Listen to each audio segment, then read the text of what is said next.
his final fights that he waged in, and let's bring it across the finish line. One other way to honor Lindsey Graham and the things he cared most about, overnight, the United States strikes reportedly killed the chief of the IRGC at an underground command center. Lindsey's smiling. This is O'Connor and Company. Thanks for listening.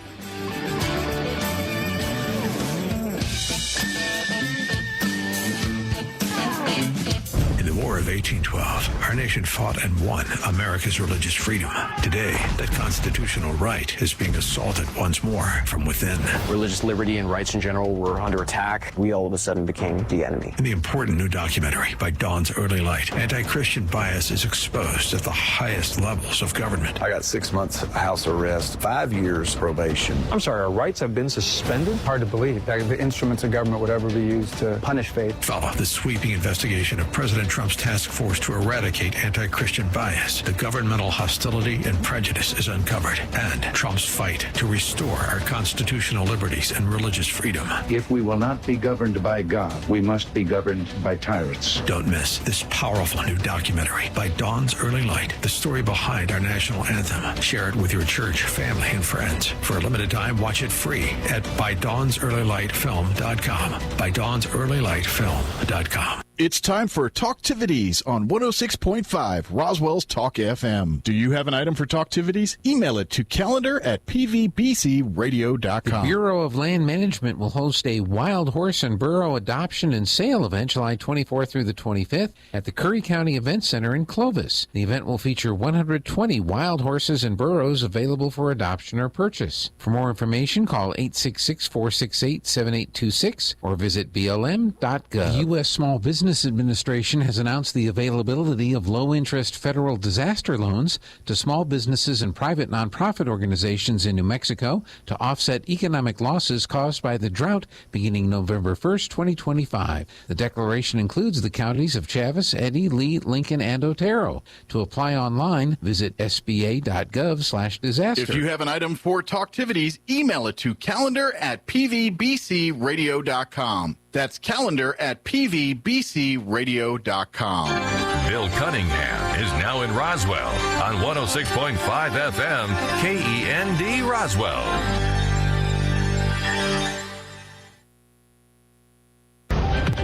News this hour from Town Hall. I'm John Scott. The preliminary findings regarding South Carolina Senator Lindsey Graham's death have been released by the medical examiner of D.C. Ken Lorman reports. Senator Graham died after a rupture in his aorta, according to a preliminary medical examiner finding shared by his office. The rupture was related to the hardening of Graham's arteries. An official cause of death will be disclosed after toxicological and microscopic testing. Graham, one of President Trump's closest allies in Congress, and traveled the globe to advocate for a more aggressive U.S. foreign policy. Graham, a former Air Force lawyer who served in Congress for more than 3 decades, had just turned 71 just 2 days before dying on Saturday.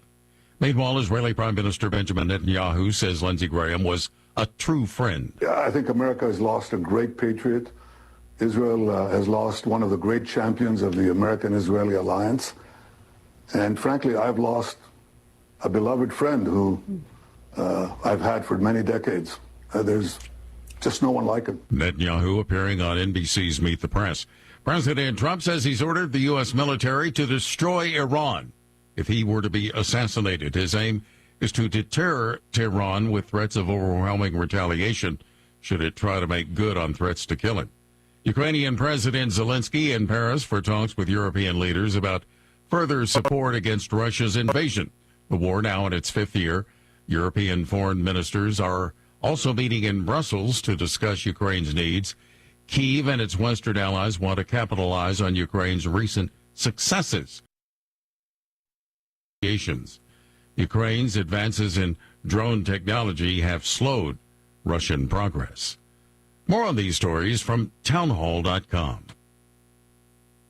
Diabetes, high blood pressure, anxiety meds, everyone's on them. If you're a 50-year-old male, maybe a bit porky, and you may even have type 2 diabetes, $1 million of term insurance may only cost you about $200 a month. Call Term Provider. Speak with Big Lou at 800-555-2085. Big Lou will find a term life policy for you even if you have type 2 diabetes, are overweight, or have high blood pressure. Term Provider has helped thousands of people like you who think they can't afford term life insurance. To buy $1 million of affordable term life for you, all you need to do is call Big Lou at 800-555-2085. Lou will make sure the scales are tipped in your favor. Call 800-555-2085. Big Lou will answer your call and work to fit you into a term life policy that you can afford. Remember, Big Lou's like you. He's on meds too. Call 800-555-2085 or biglou.com.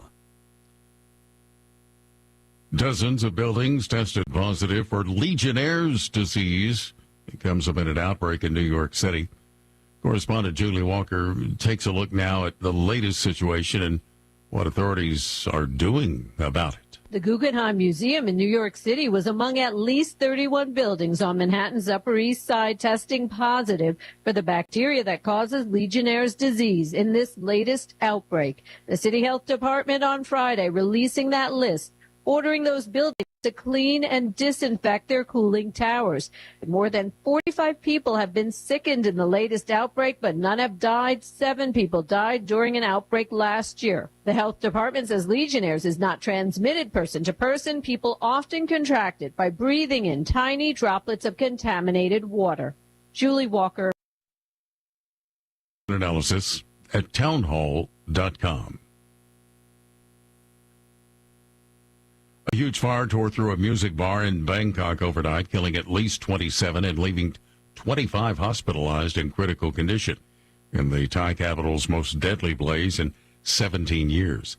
A royal reunion between England's king and his youngest son. King Charles hosted his son, Prince Harry, and met with his family for the first time in years. There has been a royal rift since the king's youngest son and wife, Meghan, quit royal life and moved to California 6 years ago. Harry, Meghan, Prince Archie, and Princess Lilibet got together with the king and Queen Camilla at Highgrove House, a country estate outside London. Harry is in Britain for a number of charity events, including the Invictus Games. The Invictus has never just been about belonging to a team. It's about belonging to each other. We are a family, one that I am so proud and so honored to be a part of. I'm Ed Donahue. More on these stories at townhall.com.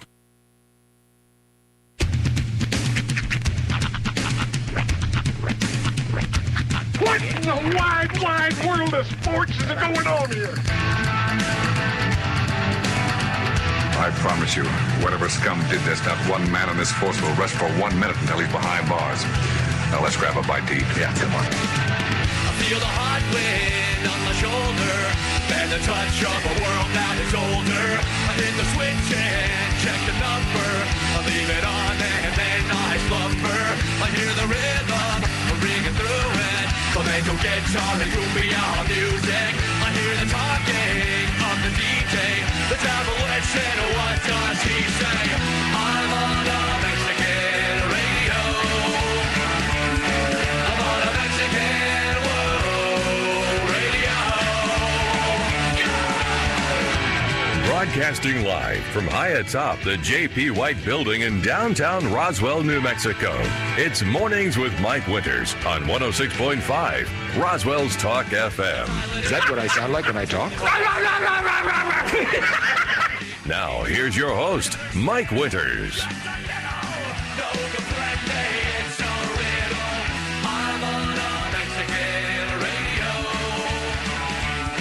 And good morning, one and all. Welcome to Mornings with Mike Winters. I am he. That would be me, Mike Winters. Happy Monday, everybody. Yes, welcome to it. Hope everyone had a great weekend. Yeah. Kind of overall, a lot of stuff over the weekend.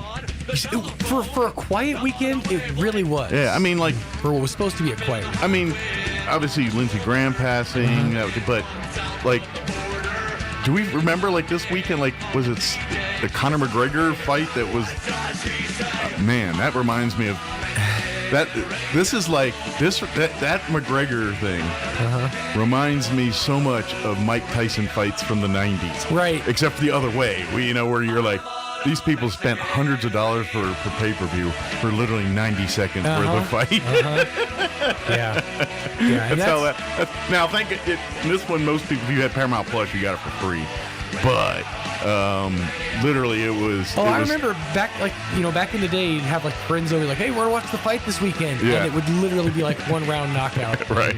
Like, well, but go home. That was a lot of hype for basically. He blew out his ACL. Yeah. I don't know. I just kept seeing stuff online. It looked like he was hurt going into that fight. Like something was already hurting, and it just. You know what it is? Huh? I'll tell you what it is. He's old. Age. Yeah. Comes for all of us. Yeah. Sometimes it misses and gets Lindsey Graham, but it comes for all of us, all right? Yeah, and then Sam Neill passed away That's overnight crazy. here. That's probably just now popping up on the it'll probably hit heavy during the day today here on I didn't social media. What's weird is I was awake Yeah.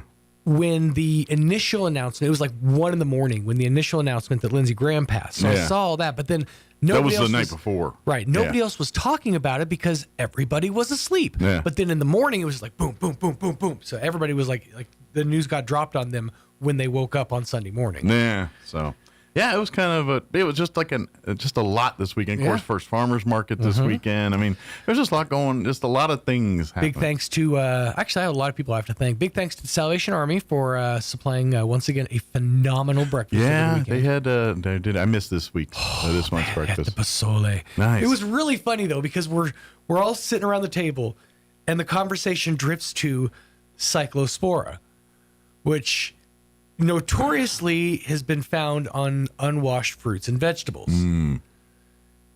Then we decided to go to the farmer's market right after that. Well, wash your fruits and vegetables. I mean, it's fine. But actually, great farmer's market. It was really good to see all the smiling faces. Yeah. The American Legion was out there. Lots of cool products, jams and jellies and whatnot. Nice. Tasty treats. And that's going to be going on every Saturday. Now, please note, this year they moved it up an hour. So instead of a 7 a.m. start, it's an 8 a.m. start, and they go till noon. So you can sleep in a little bit. Yeah. That being said, I know you have because the early bird gets the worm literally on the farmer's market here.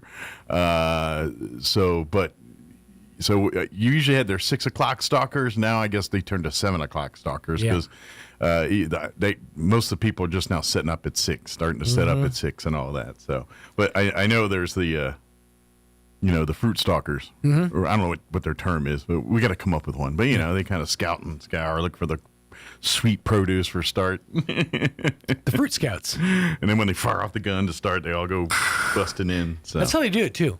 They fire off 2 pistols. Yes. Yeah. How was birthday weekend? So big, humongous, enormous, massive thank you to the Eastern New Mexico University Roswell pool. That's Roswell's, I'm going to say, best kept secret. People they sleep on that pool. It's a fantastic little spot. We had a spot.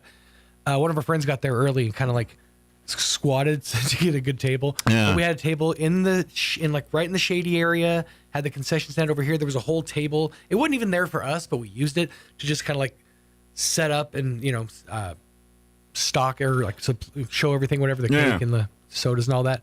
But yeah, they had no problems letting us bring in what we brought in. Nice. The main rule is no outdoor grills, but you can bring in whatever else. And yeah, it brought went the George Foreman. That's indoor. Yeah, right. That's right. Hibachi.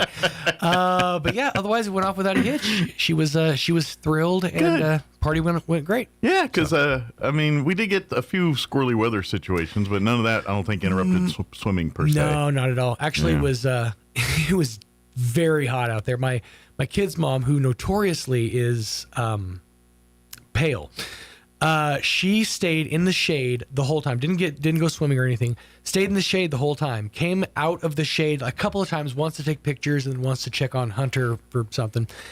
Got a sunburn.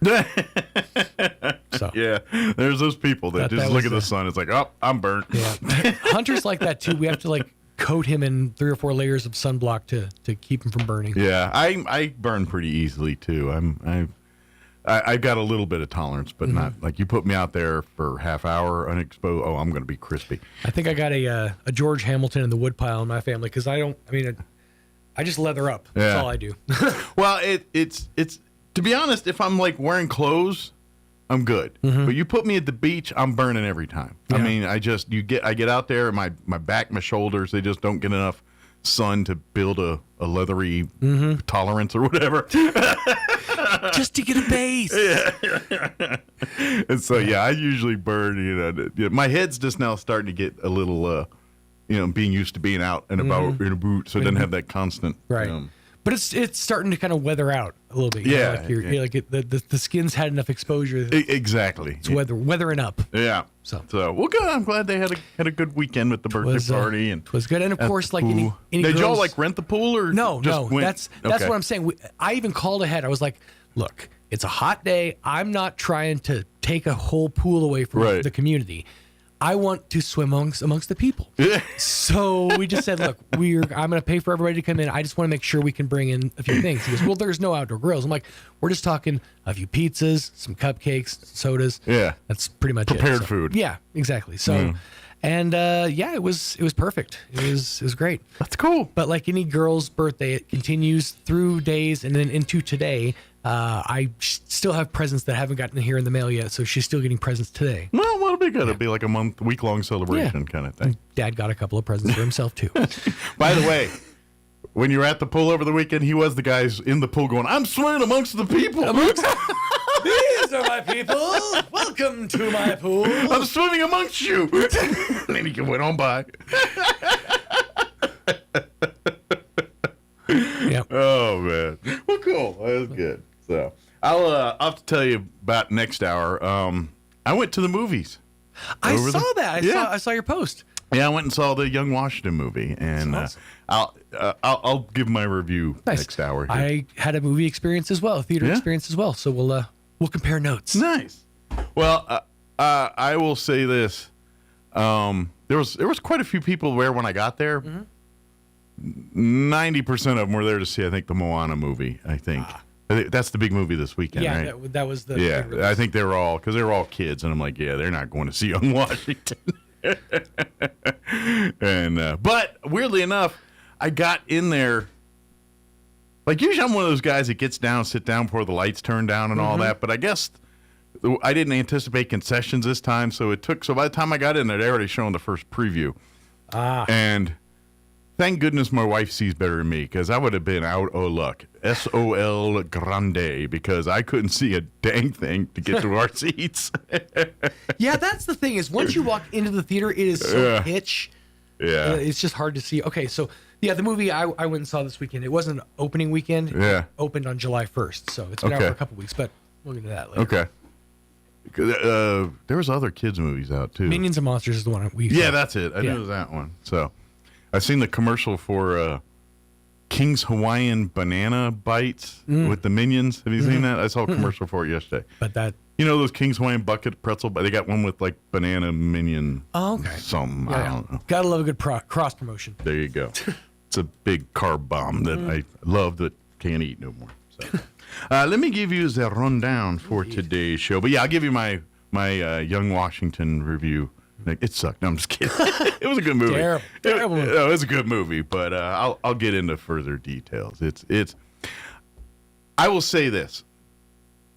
It's a great movie. It's entertaining, and I hope it inspires people to learn more about our first president. That being said, the things in the movie are true with a dramatical spin. Okay. Like I'm saying, some of the events that they're talking about take place. How the conversations actually go is the dramatized. Like for instance, there's a Colonel Gage. There's a conversation with him and they basically spin it like, just go ahead and surrender. Make it sound like, and you're like, okay, these are the facts of the event. How Gage spun it, that's the dramatical flair. We don't know if he's like, they portray him kind of cowardly, and that's because he's the British officer and you're making Washington look good. But in reality, I don't think it went down quite like that. What part of this is you saving it? Well, I got to go more. I got way more. That's just spoiler alert. I just scratched the surface. Yeah, okay. Well, if you want a real spoiler, open a history book and look, because we know what happened. Yeah, that's true. There were those who were there. French Indian War. He did good. Mm-hmm. Gave him a name. Ultimately, why we're here today. But but it's a good movie. Nice. But yeah, if you're looking for why him becoming President Washington, no, this is strictly. It really surrounds the French and Indian War, and it all takes place at one particular battle.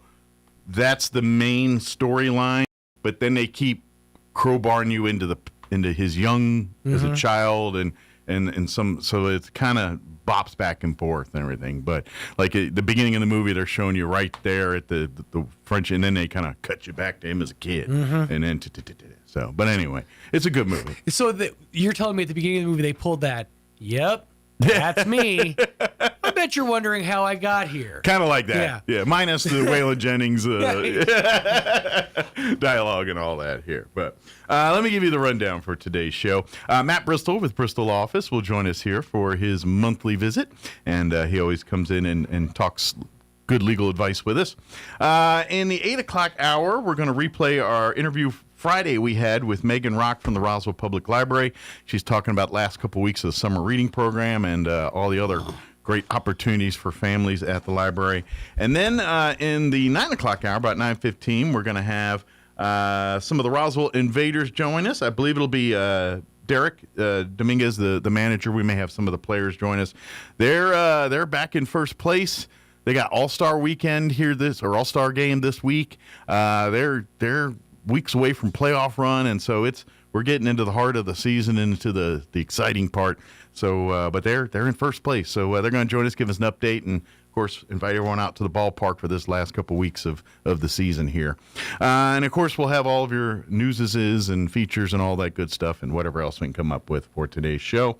Before we do that, let's take a look at your weather. Do have some rain chances. Are they good? We'll see.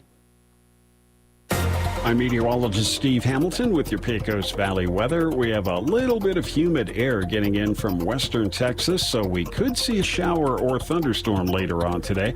Afternoon highs topping out at about 90. Might get a shower or thunderstorm for the overnight hours too. We'll be in the upper 60s, and then scattered afternoon thunderstorms popping up on Tuesday. Mix of sunshine and clouds right around 90. Sunny on Wednesday. That's your latest forecast. I'm meteorologist Steve Hamilton. Thank you, Steve. Currently 68 degrees here in Roswell. Mine says heavy rain. It's lying. It's not even raining, I don't think. Humidity's at 93% with winds out of the northeast at 8 miles per hour. We do have that 20% chance at some showers and thunderstorms for this afternoon. Otherwise, sunny today, 91 for a high, so a little cooler. I'll take 91. Winds will be out of the southeast 5 to 10. Tonight, we're looking at a 20% chance of showers. That should all wrap up to about 9 p.m. Partly cloudy, overnight low of 66 degrees, southeast winds 5 to 10 miles per hour. Tuesday, we're looking at a 30% chance of showers. They're talking morning and then afternoon. Mostly sunny for the day with a high of 92, so can't be that much rain. Winds out of the southeast 5 to 10 miles per hour. Wednesday, we're looking at a 20% chance at afternoon showers, otherwise mostly sunny, high of 88. You heard me, upper 80s. Enjoy that. Thursday, mostly sunny, 87 for a high. And then Friday, we're looking at a 20% chance at showers with a high of 89. For the weekend, 20% chance on Saturday as well, mostly sunny and 92. 20% on Sunday with a high of 94. So I guess we're calling it monsoon season. I don't know what you want to call that, but I'll take the 80s. All right, it is 7:21. We're going to take it'll be about a 4-minute break with the livestock report for Smiley Wooten. So we'll do that, and then we will talk with Matt Bristol on the other side. Don't go away. You're listening to Mornings with Mike Winters. Summer heat in New Mexico can affect more than just your skin. Artesia General Hospital and board-certified urologist Dr. Michael C. Speck, MD, remind you, protect your urinary health while traveling and enjoying the outdoors. Stay well hydrated to prevent kidney stones and urinary tract infections, which become more common in hot weather. Drink plenty of water, limit caffeine and alcohol, and empty your bladder regularly. Wear loose, breathable clothing and practice good hygiene during long road trips or outdoor adventures. If you're experiencing pain during urination, back pain, or blood in urine, don't wait. Seek care early. Dr. Michael C. Speck specializes in kidney stones, prostate health, men's wellness, and more. Right here in Artesia. For expert urology care close to home, trust Artesia General Hospital. Artesia General Hospital. Healthy summers start here with Dr. Michael C. Speck. At Richland Motors, it's never been easier to sell or trade your current car, truck, or SUV for a newer model to hit the road in. Even if you don't purchase from Richland, they want to buy your vehicle for top dollar.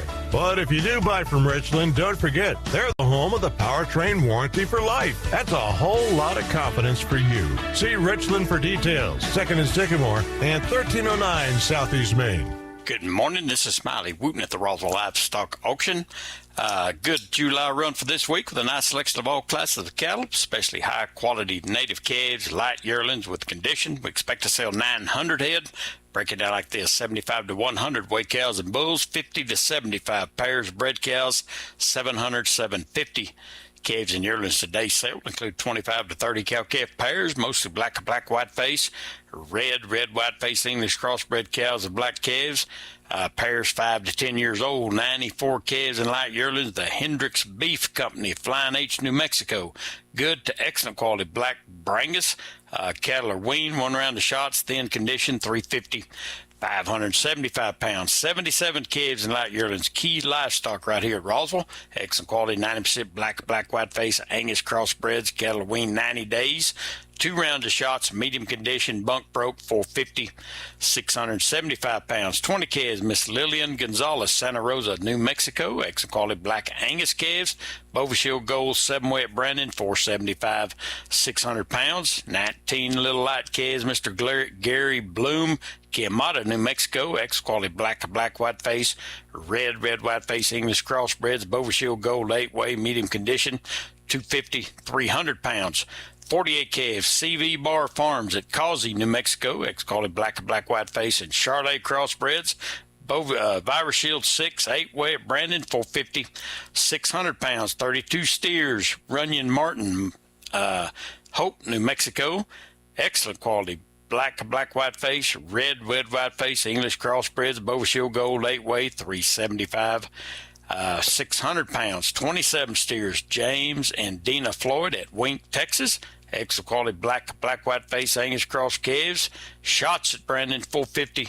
600 pounds and several smaller sets of high quality calves and yearlings for today. 20 to 25 roping size calves in the run this morning. Sale time this morning, 9 o'clock. Sale pairs, bred cows, 9:15, 9:30.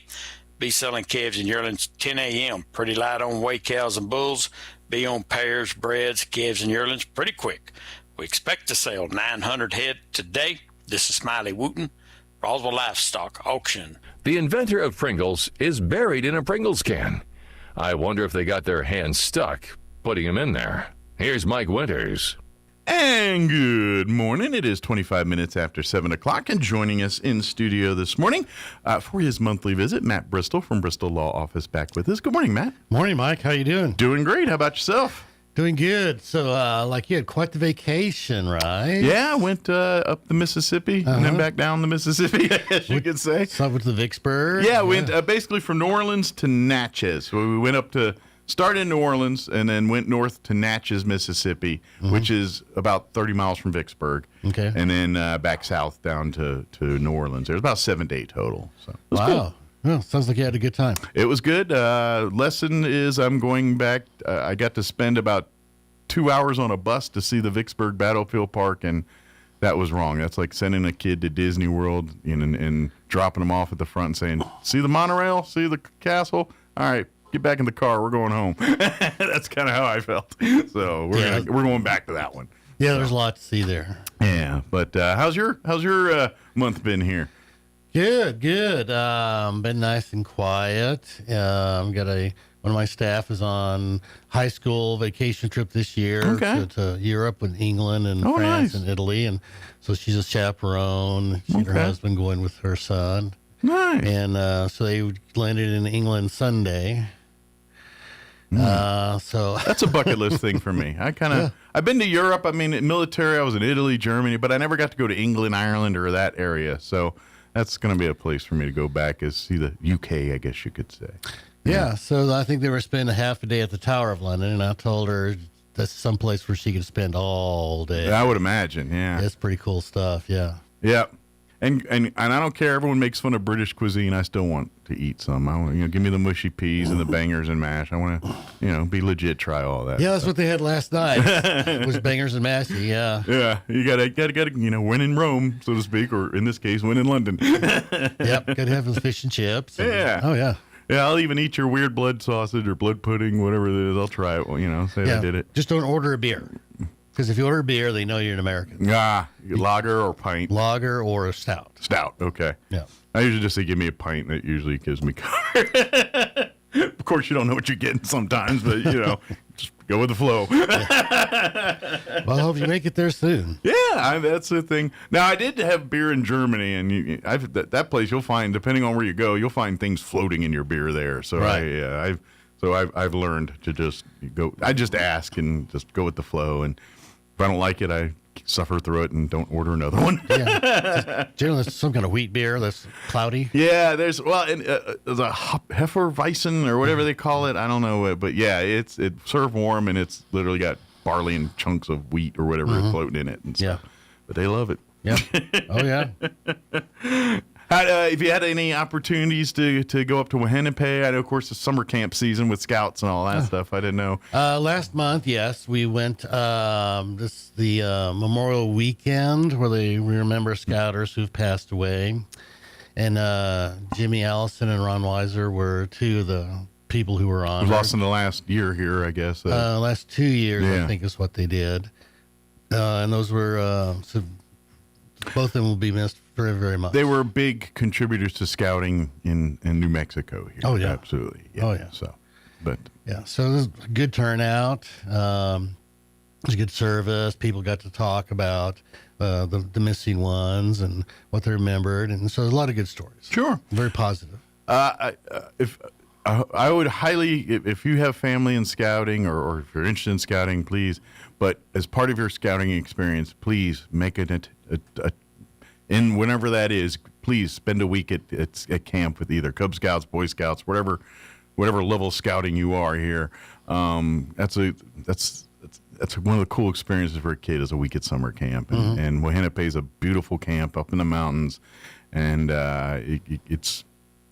All kids need to get off the electronics and go get in the woods for a little bit. Yeah, there's no cell reception up there, which is good. Our scouts got a lot of merit badges. Yeah. There's a few that need a little cleanup stuff, and tonight we're going to sort out who needs to finish what. Nice. Well, good. But anyway, my quick plug for scouting. Go. It's a great program, and Matt and I both can say with certainty that we are both where we're at due to the things we've been associated through scouting with in our lives. Absolutely. So, yeah. That being said, for folks that don't know, if you never heard this before, Matt joins us each month and talks legal advice with us. Sometimes it's for family, sometimes it's for business, sometimes it's for both. But anything from protecting your assets to estate planning to determining what's best for your business, all legally. That's kind of where Matt goes. That's his territory. Yeah, so today we're going to talk generally about estate planning basics. Okay. Kind of general stuff. So do young parents who really don't have any assets, do they need a will? Yes. Good answer. Tell them why, Mike. Because you're a parent. The moment you bring life to this world, you've got to have a will, because what happens if the next minute you disappear? Who takes care of your child? We need to know that. Now, one can assume whatever, but you don't want to assume nothing when it's your kid. The moment you birth life, you need a will. Very good. Yeah. It's called testamentary guardian. Yeah. And yes, if one spouse passes, I mean, you got the other spouse there, Sure. but what if both spouses? Yeah. What if go you're in away? a plane crash or a boat or something? Yeah, exactly. Yeah. There's a million different, probably won't happen scenarios, but what if it does? Well, and with the will, a guardian would be appointed within a month for that child. Take that child to the doctor, enroll them in school or whatever. Sure. Otherwise, you got people fighting over those kids' Social Security checks. Assuming your situation, you're probably going to have two sets of grandparents that are going to be equally fighting on that type of deal. There might even be a sister or brother involved, depending on the family dynamics there. Yeah. Well, those kids come with Social Security checks. Yeah, and exactly. So the drunk brother-in-law is going to want to be guardian for that beer money. Unfortunately, you really see the shadiness of stuff sometimes in these types of situations if it's not planned right. So. Yep. Yeah. So good answer. Good answer. Yeah. So does one always need a will? Not always, depending on what, I mean, there's a lot. I mean, am I saying should you have one? Absolutely. But, I mean, in certain circumstances, you probably don't. I mean, if you don't have any assets, if you don't have anybody to leave anything to, and you don't really care, then I guess you don't need a will. Well, there's correct. You don't always need one. Yeah. So we'll talk about probate in a minute, but there are certain ways we're called non-probate transfers. Sure. To where your assets go to whoever you designate without having to go through probate court. Gotcha. So on bank accounts, you can put POD, payable on death, and name kids, nephews, nieces, or whatever. So basically, that way, then those assets, whatever are in there, it's not in a will per se, but it's already earmarked. At the moment of my death, these transferred to my son or whomever you designate. Correct. So that's the contract between you and the bank. Gotcha. That says when I die, this is who you pay money to. Got it. This account could be a CD, checking savings. You could have, my surviving children in equal shares. Probably transfer some kind of trust fund or something if you want to send it to grandkids or something like that, or savings account or something. I don't know. Could be able to do that, but minor children, can't own things. Gotcha. So it'd have to be in the name of the parent. Yeah. Got it. Mommy is as trustee for her grandbaby. So probably a like daughter that. or son or something like that, more than a grandkid.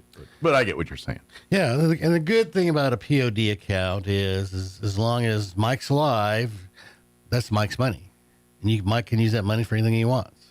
So he always has access to it. Sure. And whoever you name as beneficiary, niece, whoever, they cannot touch that money without a death certificate. They can't get their grubby little paws on it. Gotcha.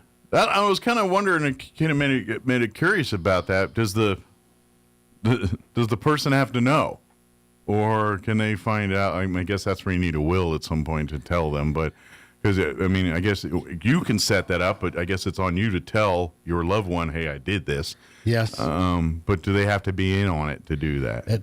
Well, somehow they're going to have to be notified. That's what I'm wondering. Yeah. I didn't know if they just look, you don't tell them until I die, and then you send them this, or when this is set up, no, they need to be in the room. Is that? I was just curious how that works. Well, that's going to be an individual choice. Gotcha. Okay. But somehow they're going to have to know, because chances are the bank isn't going to tell them. Sure.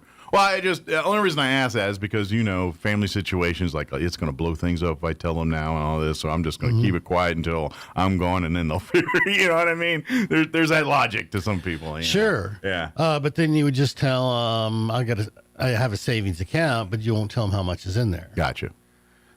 So this is where I bank. I've got, the beneficiaries designated on the checking and savings, and so, you guys go to the bank and start asking them questions. Well, if you've listened to our past discussions, we've always said every year you need to have the talk with the people that are involved in whatever it is and tell them, whether it's your kids or your spouse or all of the above, and once a year have that meeting and saying, when I die, go to this drawer or talk to this individual or tell them the plan of what happens.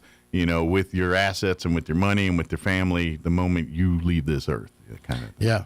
I think that's a good thing to do. Yeah. That way, everybody knows in advance, there's no fussing, no fighting. Mm-hmm. This is how it's going down. So plan that as part of that. However you want to do that, if you just put that information in the cabinet and say, hey, upon my death, just go to this cabinet. Everything you need to know is right there. So I don't know, however you do that, but yeah. So be aware that, so if Mike names niece as beneficiary on the account, that if nephew asks the bank who's the beneficiary, the bank is simply going to tell him, we can't talk to you. Right. You're not it. We're not talking to you. But if you're the beneficiary, can they talk to you? Yes. Okay, cool. But only then. But the trick. So I guess if you really want to know, just Russian roulette and keep sending one in till they talk to you. That's one way to do it. Or you can ask the bank, okay, you can't talk to me. Who should I send to you? Yeah, they'll tell you who you need to talk to. Who should I send to you? Yeah, gotcha. Okay. There's a way. It's how you ask to get the information, I guess you could say. Yeah. You can get the information if you ask the question the right way. So probate is the court-ordered process for the orderly transfer of assets. Gotcha. So if you haven't done a POD on the bank account, then the bank is going to make you probate. So it's other people that are actually going to tell Mike's nephews and nieces, sorry, you can't have the money, go to probate court. Right. So you'll find out from other people whether you need to probate or not. Gotcha. But just don't automatically assume you need to, especially for small estates. So in the early 2000s, the legislature actually did a couple of good things. Go figure. Once in a while they strike gold. Once in a while. One is called a deed, a transfer on death deed. That says, when I die, this is who gets the real estate. Otherwise, real estate always triggers probate. Even with a will, real estate triggers probate. Because they want to see if anybody's got a lien on that title or any the only way you transfer ownership of real estate is to sign a deed. Mm-hmm. And if Mike's dead, there's nobody to sign the deed. Right. So now the nephews and nieces got to take the will, go to probate court, be appointed by the court to be authorized to sign the deed, and time and money later, the house gets transferred. Sure. With the transfer on death deed, that is something that Mike actually signs. It's recorded while he's alive. And it says this is who gets the real estate. So it could be minerals, could be a house, building, vacant lot. So they basically streamline a little bit. It's like, look, we already covered it back here. We don't have to redundantly do this all over again and spend, this is, quite frankly, a way for a lawyer to just make extra money off somebody. Some will do it. Some will do it. That's where, this is where you go back to the thing, pick your right attorney. But that's another conversation for another. And we try to get everybody to do a transfer on death deed. And the good thing about that is as long as Mike's alive, that's Mike's house. You could sell the house if you wanted to. You could reverse mortgage the house if you wanted to. You could rent it out. And next year you could say, change my mind, different nephew gets the house. Mm-hmm. I mean, it's 100% yours until you die. Yeah. So it's a really good process to transfer real property. All I'm saying, though, is if you are feeling like you're kind of not feeling too well, start making your mind up if you're changing from week to week on who's getting this place. Yeah. Maybe have some deeper discussions if you're flip-flopping that often. But that's another question for another day. Well, the other thing they did was they did a affidavit of small estate act. So if somebody's got and then we saw this a lot. So, somebody's passed, I think got a bank account, how much is in there? $2,000.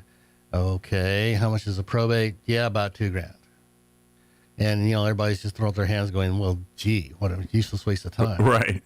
So when they passed the Transfer on Death Deed Act, they did the Affidavit of Small Estate Act. Okay. So your heirs can sign an affidavit as long as the estate is $60,000, I think, or less. Okay. And then go get a little bitty bank account, a savings account, a little bit, last paycheck. So they can clean up little stuff with that affidavit. Got it. But think about that. What is in Mike's estate? That's the big, because the estate has to be less than X number of dollars. Got it. Well, if you have a transfer on death deed, that's not part of your estate. It passes outside the estate. So now you're talking generally for most people, if they don't have the house, they don't have a whole lot of anything else. Right, yeah, it's pretty much the estate. Yeah.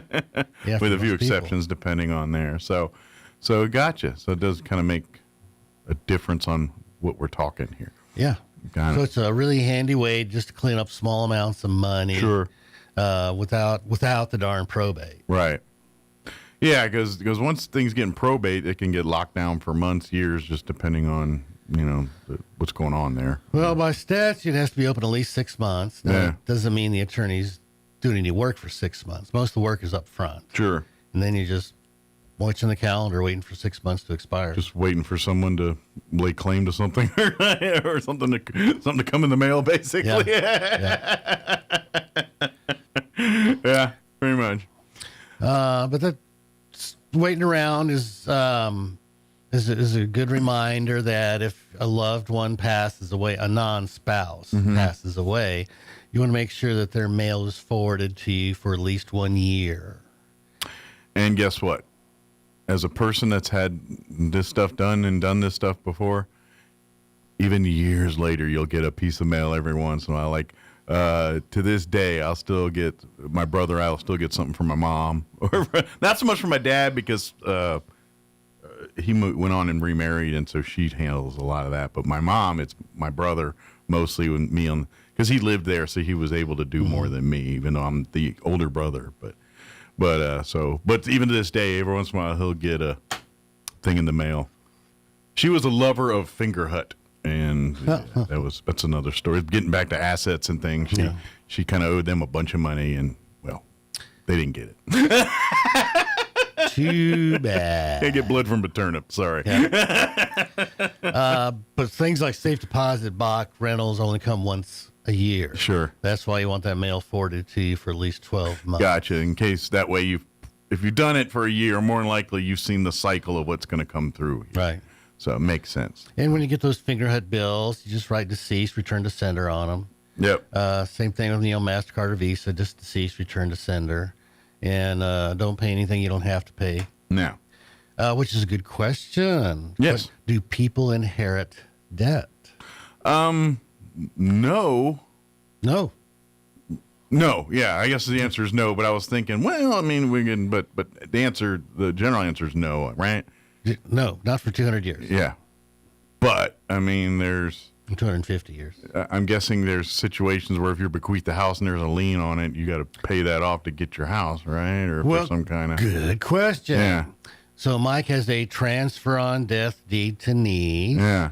Mike passes away, but he's told the niece about the transfer on death deed. So she takes the house subject to the mortgage. Mm-hmm. So she did not sign the mortgage note. She didn't sign anything. She's not personally liable on that mortgage, but the house is subject to the mortgage lien. So if she doesn't pay the mortgage, the house will get foreclosed on. So the problem we see is that niece calls up mortgage company. Hi, Mike passed. I can send you a death certificate, transfer on death deed. I got the house. I can send a copy of that to you. How much is owed on the mortgage? And what does the mortgage company say? Do you know? They'll tell you what. They'll say you can't tell you probably because you're not the owner of the house. Bingo. Or you're not the person on the debt. Right. Yeah, exactly. Yeah. I say, sorry, this isn't your account. We can't talk to you. Yeah. Oh, but I want to pay on it. No, this is not your account. Yeah. You're going to have to show that you're a power of attorney or that you are legally responsible for that account. Can't do power of attorney because Mike's passed away. Right. But you have to have some kind of documentation that you're the legal representative of that account. So, so what happens at that point is she's got to go to probate court, be appointed by the court, and then they'll talk to her. Gotcha. So in instances like that, may end up doing a small probate just to talk to the mortgage company. Now, here's the funny thing is, so she's the owner of the house. She got transfer on death deed. She gets what the IRS calls a step up in basis, decides to sell the house. Okay, she gets a buyer. Right. So the title company calls Mike's mortgage company and says, we need a payoff. The house is being sold. they will tell the title company, but they won't tell the niece. Yeah. Gee, was curious on that. Like, say we go through this situation, but what is owed on the lien is less than the value of the home. I guess because of if they foreclose on it, you lose all of that. But do you get like, I guess if you're gonna take on the loan and sell the house, and that would be the only way that works on that. Because I was trying to think is like, what happens if you get this house, but you're like, I don't want it, and I don't want nothing to do with it, but but let's say there's like $100,000 in equity in this house still on that. I mean, does bank just get that? Is that their reward for this, or you get some of that? How does that work? Well, that's a good question. Yeah. So generally what happens is the paperwork in court says, from the proceeds of the sale. Right. Goes to pay off the mortgage, the special master, some court fees. Right. And any money in excess of that is paid to the court to be distributed as the court determines. Okay. So you may get a little something, but depending on, probably not. But if a beneficiary is facing that situation, just go ahead and sell the dang house. Right. Now that being said, if you've got like a $1 million home and then only like $100,000 left on this thing, it might behoove you to figure out a way to pay that off. And yep, you might make a good payday at the end of this. Yep. That's all I'm saying. I want to figure out a way to do that, but sell it. They got that step up in basis. Yeah, sell exactly. That bad boy. But anyway, I was just curious about that because like, well, what if you're like, well, I don't want this thing, but granted, there's only like $30,000 left on it. The house is only worth $100,000. I was like, well, maybe I can get a little something out of it, But anyway. Well, okay, so that's kind of a good question. Yeah. What if Mike's mom passes away, splits her estate between Mike and his brother, but the brother really needs the money more than you do, and because Mike's been smart, right? Can you say, I don't want to inherit? Kind of like this following up on the house thing. Can Mike go to probate court and say, I don't want it? Sure. I would. Yeah. Yes. I think you have that right to. It's your person. You have the right to accept or not accept something. You can absolutely say, I don't want anything. Yeah. So. Yeah. And so what does that mean that your brother or whomever would get all that, or whoever the rest of the parties involved would be involved in that, and you're just out and it's like, that's it, you're done, or you sign some paperwork surrendering your claim to this, or how does that work? Yeah, you'd have to, for your brother to do it the smart way, he'd want you in writing to say, I disclaim any inheritance. Gotcha. And then you look at the will and see what the will says. It would be as if you passed. Got it. Okay. What does the will say would happen? So it moves on to the next in the proceeding order. Whatever the will says. Gotcha. Yeah. Okay. Makes sense. Yeah. Just curious about that. We got a few minutes here, but I don't want to. So I kind of give us. We got about 8-10 minutes here before we got to roll. Can you make a will without your spouse's permission? Ooh, I don't think so. If you're married legally, don't they both have to sign it for it to be legal? Nope. No? Okay. You can make a will without your spouse knowing, yeah. Okay. But you can't bequeath joint property, though, can you? Well, that's a good question. You can only give away what you own. Yeah. So you can't, bequeath the house to someone because that's a joint property thing, but if you got dad's watch, then you can give him that. Well, typically the house is joint tenants' right of survivorship. Mm-hmm. So that's one way that it passes to the next person without probate. Okay. So at the moment of death, husband didn't own his half the house anymore. He couldn't give it away. But the husband could give away his community half of the something else. Makes sense. So he can give away his community half to other people, not his spouse. But I imagine that there'd have to be some caveat in that, or because that the mom, you don't get it till the other part of the spouse is out of the house kind of thing or something. Well, but again, depends. The house is typically owned as joint tenants, right? Right. Survivorship. So when one person dies, the other person automatically receives their share. So what would happen is if Mike gave away his half the house to niece, but Mike and Kim owned it as joint tenants, but the moment you die, Kim gets your half, poof. So it's not part of your estate. It doesn't pass under your will. Got it. Okay. You didn't own it at the moment you died. Kim did. So that you can't do that move, basically. So we could try, but it's not going to work with things that are owned as joint tenants, right, of survivors. Yeah. So half the household goods and furnishings, maybe some accounts. Now, if the person that died owns the whole asset, but is married, that spouse will have to answer. Because I've seen that one happen where depending on the state, but if one of the parties owns the house prior to marriage, and then they get married, she's not, and then he dies, or the owner of the house dies, the spouse don't get it. The kids do, whoever is in his will, because they weren't married yet. And, so second marriage situation, now it becomes tricky. Yeah, second marriages throw in a whole lot of weird things. Yeah. But I've seen that one happen firsthand, where it's like you're out. Yeah. Kids want you out, you're out. And so you guys need to prepare for that stuff. Yeah. And if you've been married 2 years and, the guy dies, no big deal, probably. Yeah. But when your second marriage lasts 20, 25 years, and all of a sudden a spouse is on the street. Yeah. It's cold-blooded. Yeah. So maybe you ought to plan around that, plan for that, do something. No. So second marriages, carry a whole lot of their own. Basically, that one happens special planning. How well the relationship is between the stepkids and the new mom or daddy there, basically. Well, hopefully there's enough money to plan around that, but not always. But generally speaking, I know if they remarried and the kids were already adults, when all this went down, they're not going to be too keen on giving up assets to this Johnny come lately in the thing there. Is basically how that's going to be looked at. Well, that's how the kids look at it. Yeah.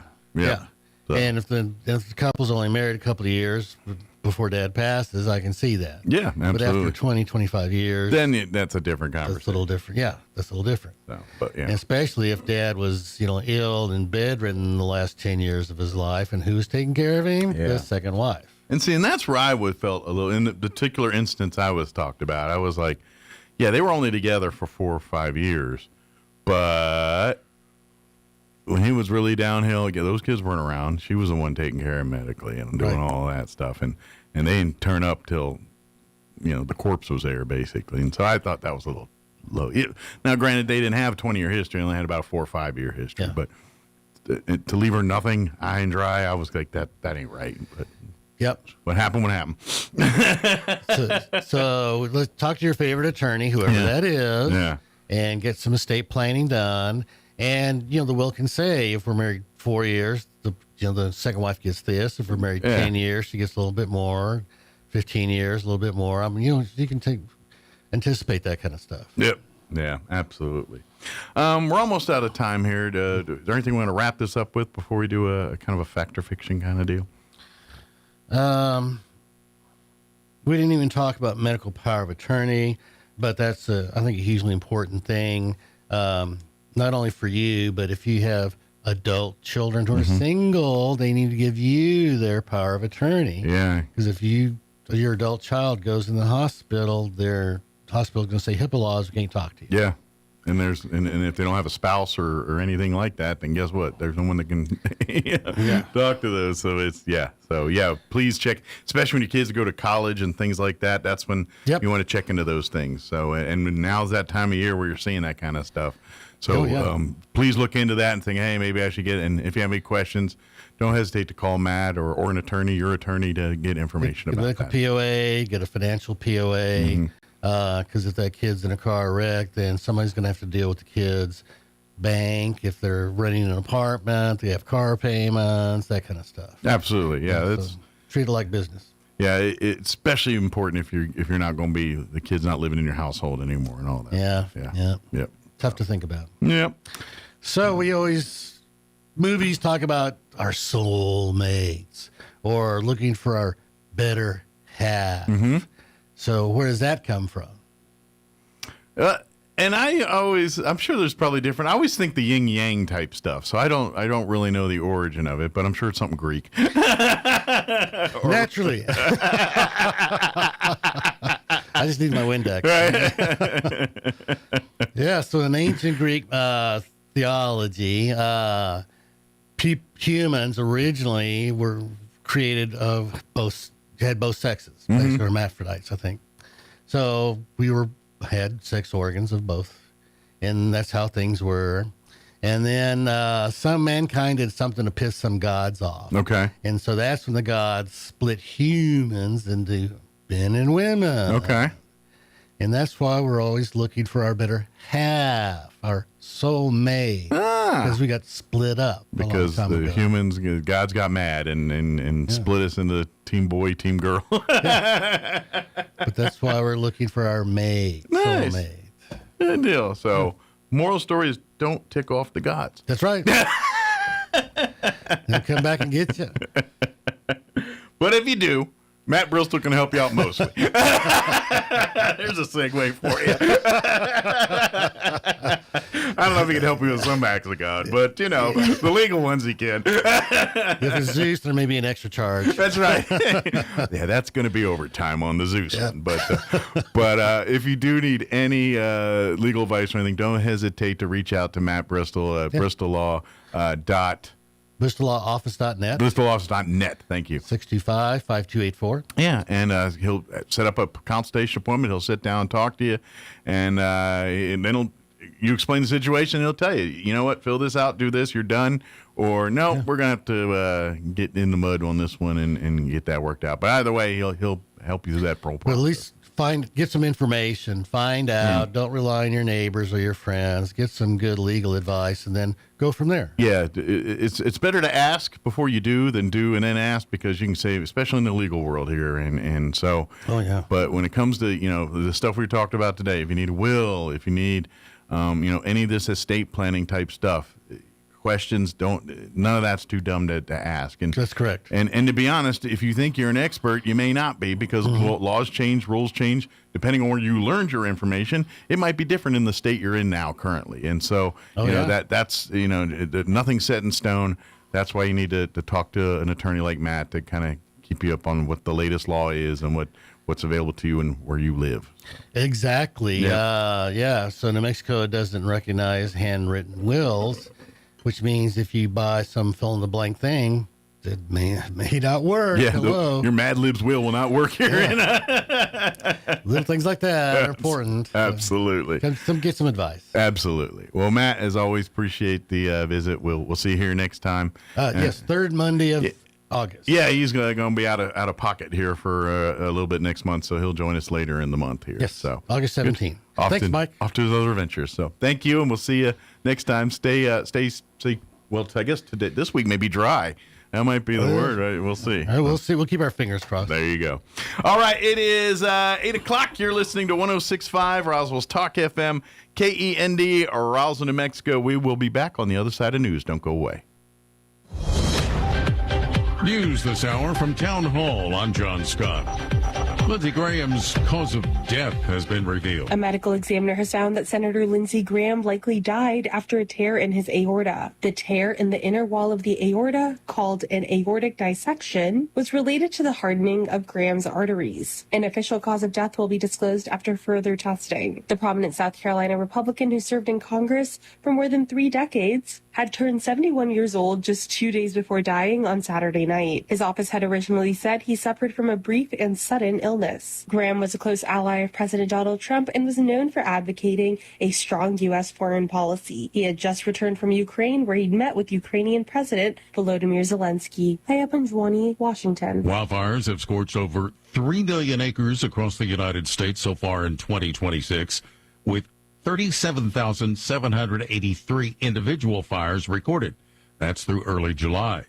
The national total, tracked by the National Interagency Fire Center, running well above the 10-year average now, and the traditional peak of Wildfire season has not even arrived yet.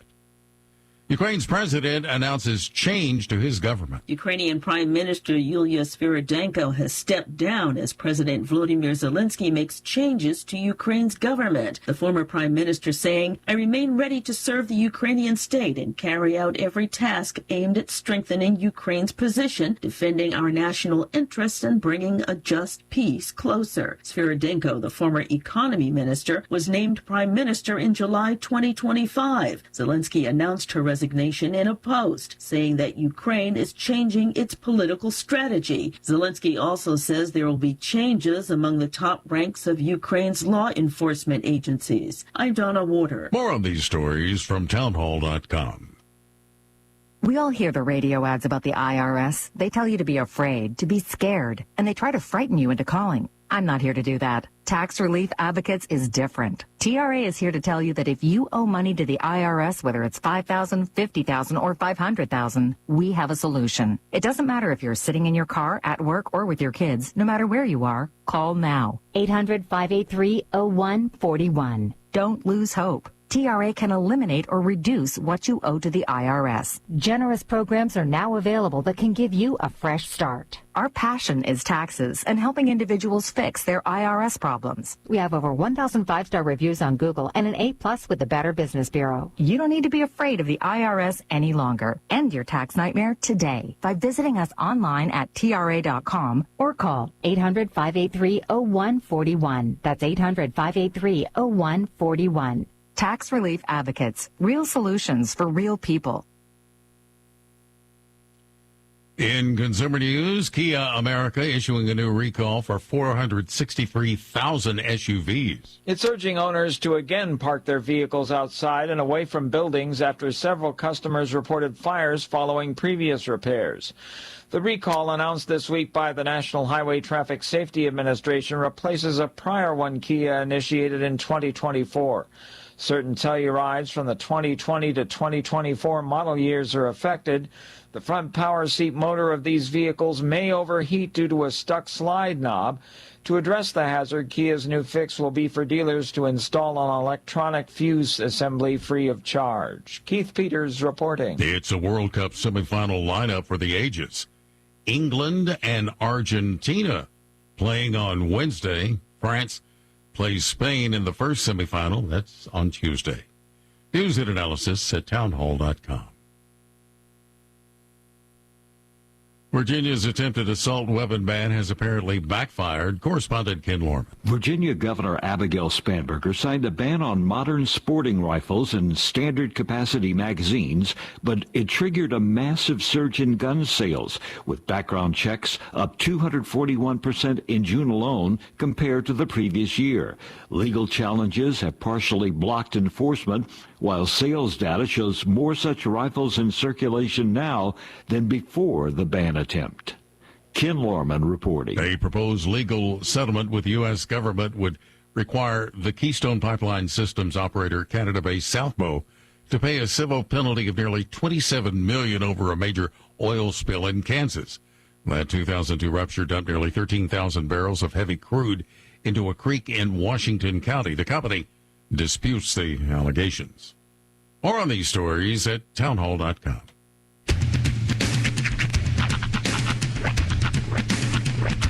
What in the wide, wide world of sports is going on here? I promise you, whatever scum did this, not one man in this force will rest for 1 minute until he's behind bars. Now let's grab a bite to eat. Yeah, come on. I feel the hot wind on my shoulder and the touch of a world that is older. I hit the switch and check the number. I leave it on and then I slumber. I hear the rhythm ringing through it. Flamenco guitar and cumbia music. I hear the talking of the DJ. The travel witch said, what does he say? I'm on a Mexican radio. I'm on a Mexican radio. Broadcasting live from high atop the J.P. White Building in downtown Roswell, New Mexico. It's Mornings with Mike Winters on 106.5 Roswell's Talk FM. Is that what I sound like when I talk? Now, here's your host, Mike Winters.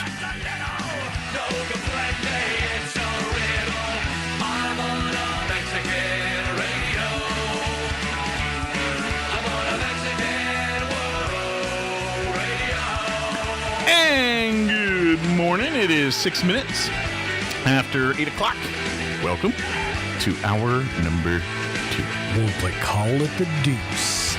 Mornings with Mike Winters right here on 106.5 Roswell Talk FM. Happy Monday, everybody. Yes, welcome. Hope all of you are having a wonderful day. So it's real off again, on again, rain thing going on. Has it been raining this morning or just little sprinkles? Actually, It was really coming down as I was dropping the kids off down south. Okay. Because I couldn't tell from my window. They kept saying on my thing that it was raining. I'm like, Yeah. Well, I would say, you know how they like using the term isolated sprinkles? Mm-hmm. Yeah, that's sort of what's going on. Nice. Yeah.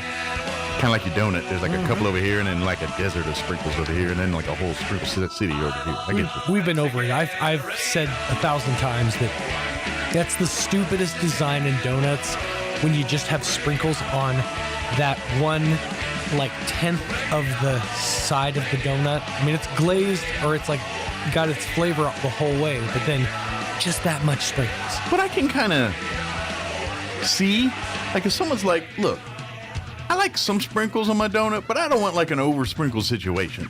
So sometimes like I just want like half my donut with a sprinkle. You can go to the sprinkle with quadrant. the crunch, but then I want just the smooth pillowiness of a donut. Mm-hmm. You know what I'm saying? So I guess you can come over here and you can have your soft donut, but it's still I think it's a mouth. It's like a little mouth. It's kind of like those roads where if you drive your tires, it makes a song. Think of it as like a mouth thing where it's like sometimes it gives me a little crunch, sometimes it's a little smooth thing. We didn't take the exit, but we passed one of those in between here and Colorado Springs.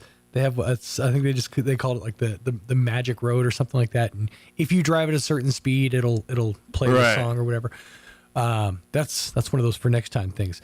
But it's still okay. You know what it feels like to me is, have you ever like bit into a fruit pie, like maybe like a gas station fruit pie? Mm-hmm. Okay, one of those. Yeah. And it's on the box. It just looks like it's overflowing, but then you bite it and you're like, oh, there's like no filling in this. Yeah.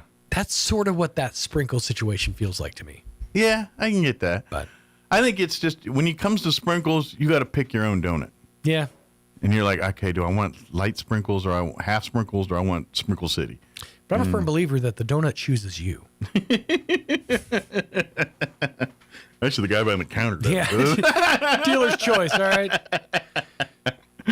But anyway, moving to Young Washington. So I did see that over the weekend. I was like, oh, look, it's playing in Roswell now. Because I looked like on 4th of July, and it was not nowhere near here. It's one of those, it's an Angel Pictures, It is, right? yeah. It's a limited release. And those, they tend to not get the huge theater presence. Well, and that's what the part that kind of made me, because it's the first time I've been into a movie, and then and the movie ends. Mm-hmm. And then as the credits are playing, there's like, stay tuned for an important message in 5, 4, 3. And then it's Kelsey Grammer coming on saying, hey, tell your friends to go see this movie too, so you can make a number one movie in America. You can go and buy tickets for your friends, reserve. But, and that's really, I actually watched a video on this. That's sort of like a ploy by Angel Pictures, because people will do that. People will go and buy, they'll gift tickets. Mm-hmm. They're not given tickets, but they just leave them at the theater, essentially. Right. But even if those never get claimed, that's still a seat. That's still a ticket that they sold. So they make money whether you saw the movie or not. It's kind of a ploy, but admittedly, it's a good one. Sure. Kelsey Grammer, he was Benjamin Franklin? No. I just pictured based on how he looks. Ben Franklin was nowhere near this movie. This is pre-Ben in the story here. No, he plays Lord Fairfax. Ah. And you're like, who's Lord Fairfax? He is one of Virginia's... You know me. He's one of Virginia's noblemen But if you grew up in Virginia, you'd be like, oh, is that Fairfax County? Yes, that Fairfax. Fairfax. There you go. Nice. So, yeah, if you go back to Maryland, Virginia, and a lot of these, the 13 colonies, a lot of the counties and things are named after the royalties of which they were, like Maryland, it's Lord Baltimore. Calvert family was hence the city of Baltimore. Now, can I give you some fun factoid knowledge? Sure. I am of the Calvert bloodline. Oh, are you? My mom has traced our bloodline all the way back to like 1300s or something like that. You have Maryland roots in you. I am then. of the Calvert bloodline. Then you probably have Maryland roots in you. There you go. Just saying. Good to know. I'm also distantly related to Chaucer. Really? Yeah.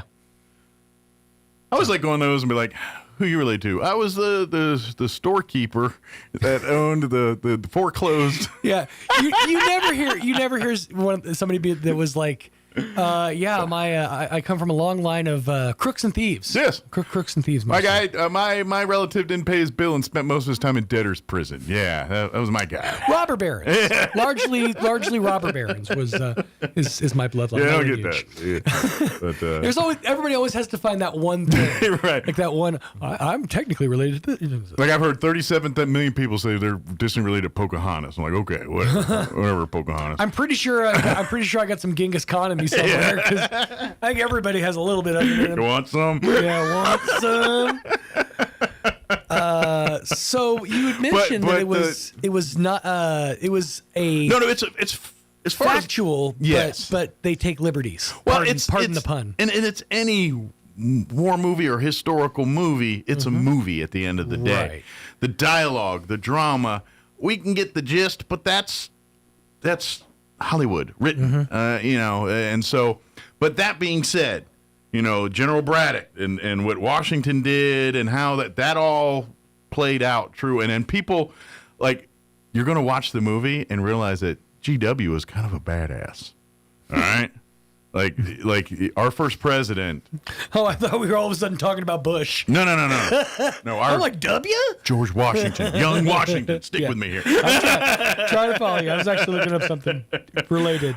He was actually, in his younger days and things, that the reason he became head of the Continental Army and later our president, all that, is because he kind of was a bad dude in his younger days. And he was an excellent horseman. He's tall. Right. Like Lincoln, he was another guy that was 6 foot plus and kind of was a big dude.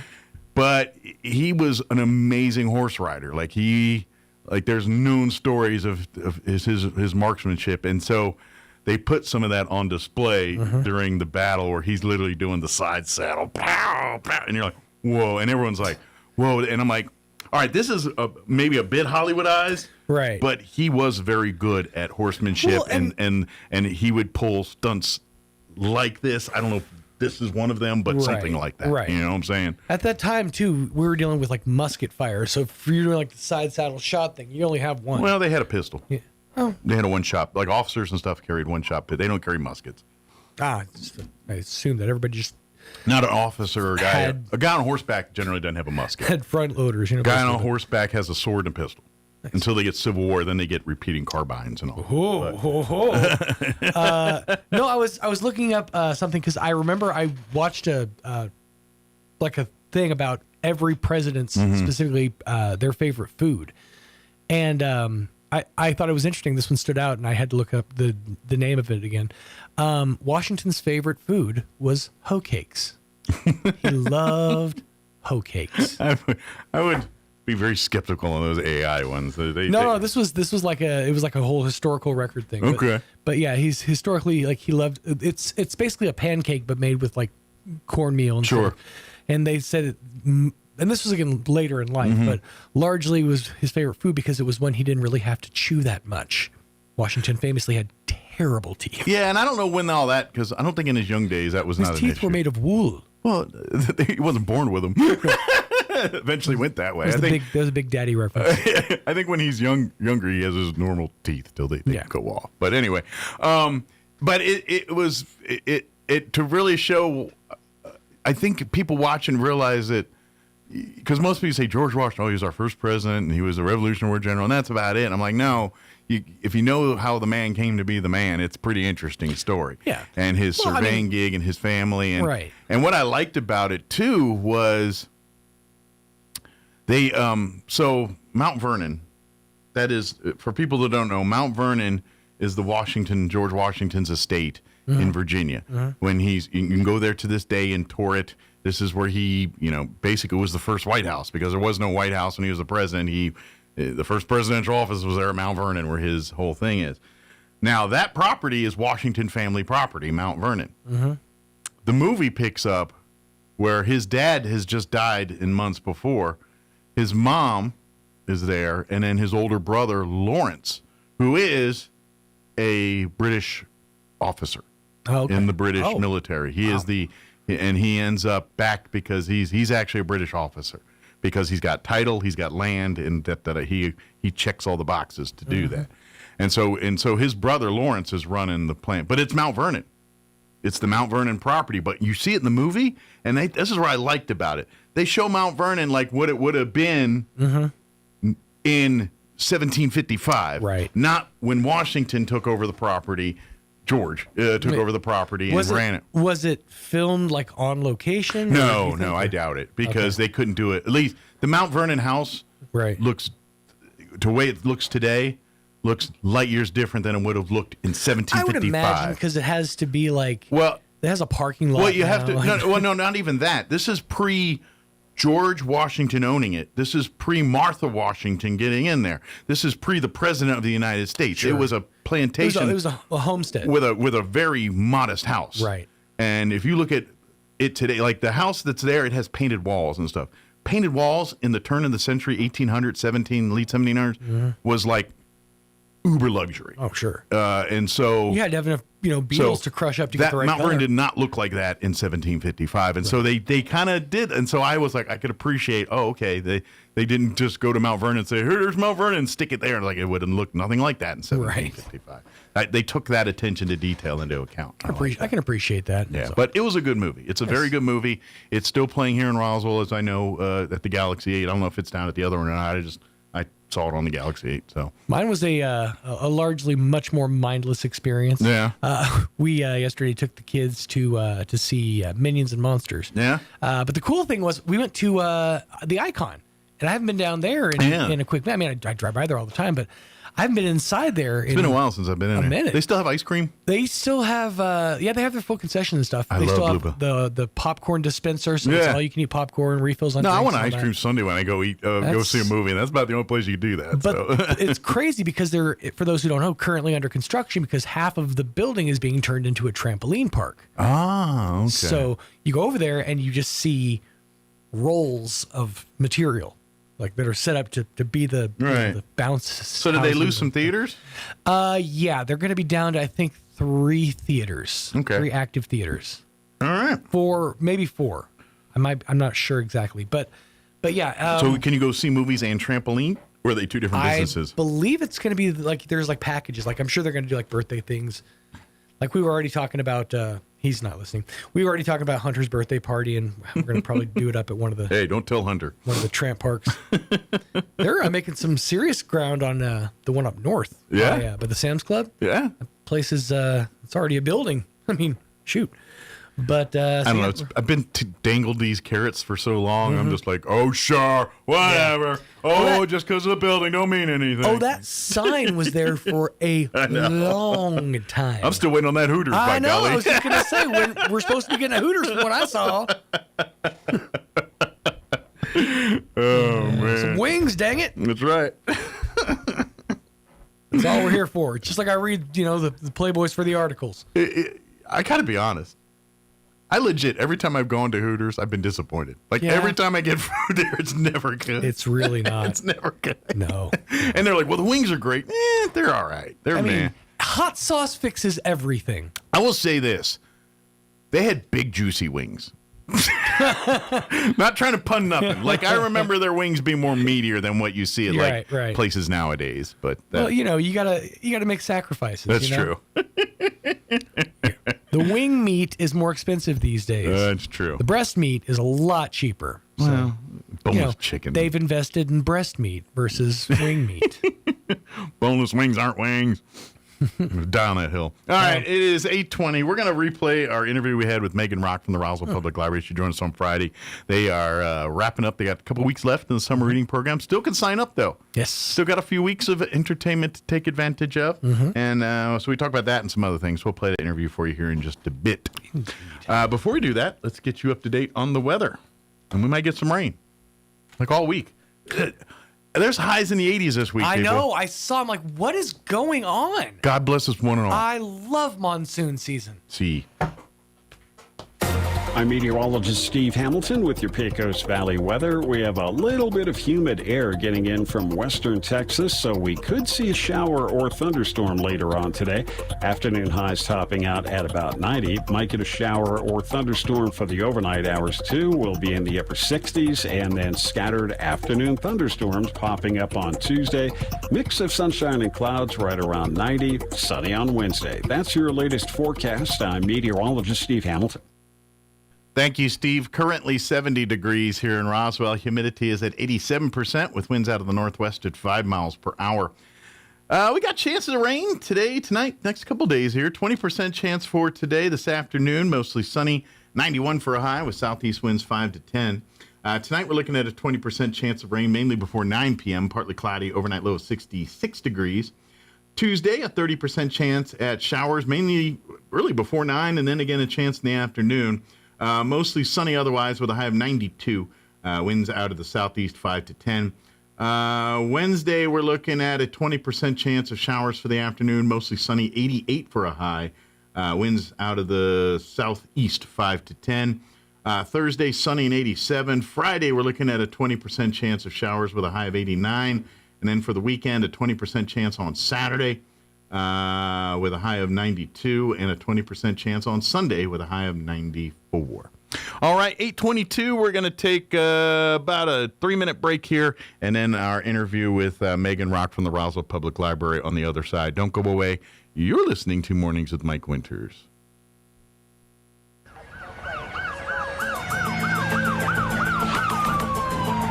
When you or a loved one need medical transport, Trans-Aero answers the call.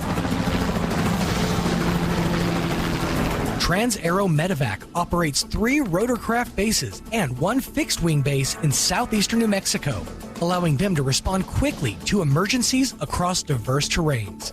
Their fleet extends coverage deep into New Mexico and West Texas, including Artesia, Carlsbad, Roswell, Ruidoso, Midland, Lubbock, and the surrounding areas. Ready to answer the call when every second counts. Trans-Aero Medevac, proudly serving southeastern New Mexico and West Texas. Flown for free, thanks to the partnership from the City of Artesia and Trans-Aero Medevac. Life support by air. Hey Roswell, celebrate America's 250th birthday with massive savings and more for your trade during the Red, White, and Blue Book sales event at Roswell Ford. Actually, we really don't need a Blue Book. We need your trade, and we need it right now. We'll do whatever it takes to terminate your current loan or lease, even if you owe thousands more than it's worth. Plus, this is the final week to get employee pricing for all. You heard right. This is your last chance to pay what we pay on our entire lineup of new Fords. So there's never been a better time to trade and upgrade to a new Ford and get massive savings. Worried about your credit? Don't sweat it. Roswell Ford has partnered with more aggressive lenders that will push to approve your credit, even if it's less than perfect. Hurry in for massive savings, more for your trade, and employee pricing for all. Get on board at Roswell Ford, 821 North Main Street in beautiful Roswell. Call 575-623-3673 or online at roswellford.com. Employee pricing excludes Raptor Series 2026 Super Duties, Lariat Package and Up, 2025 and 2026 Transit Wagon, standard exclusions, and final pay units. Do you have missing teeth or would like them replaced? If you think dental implants are not affordable, think again.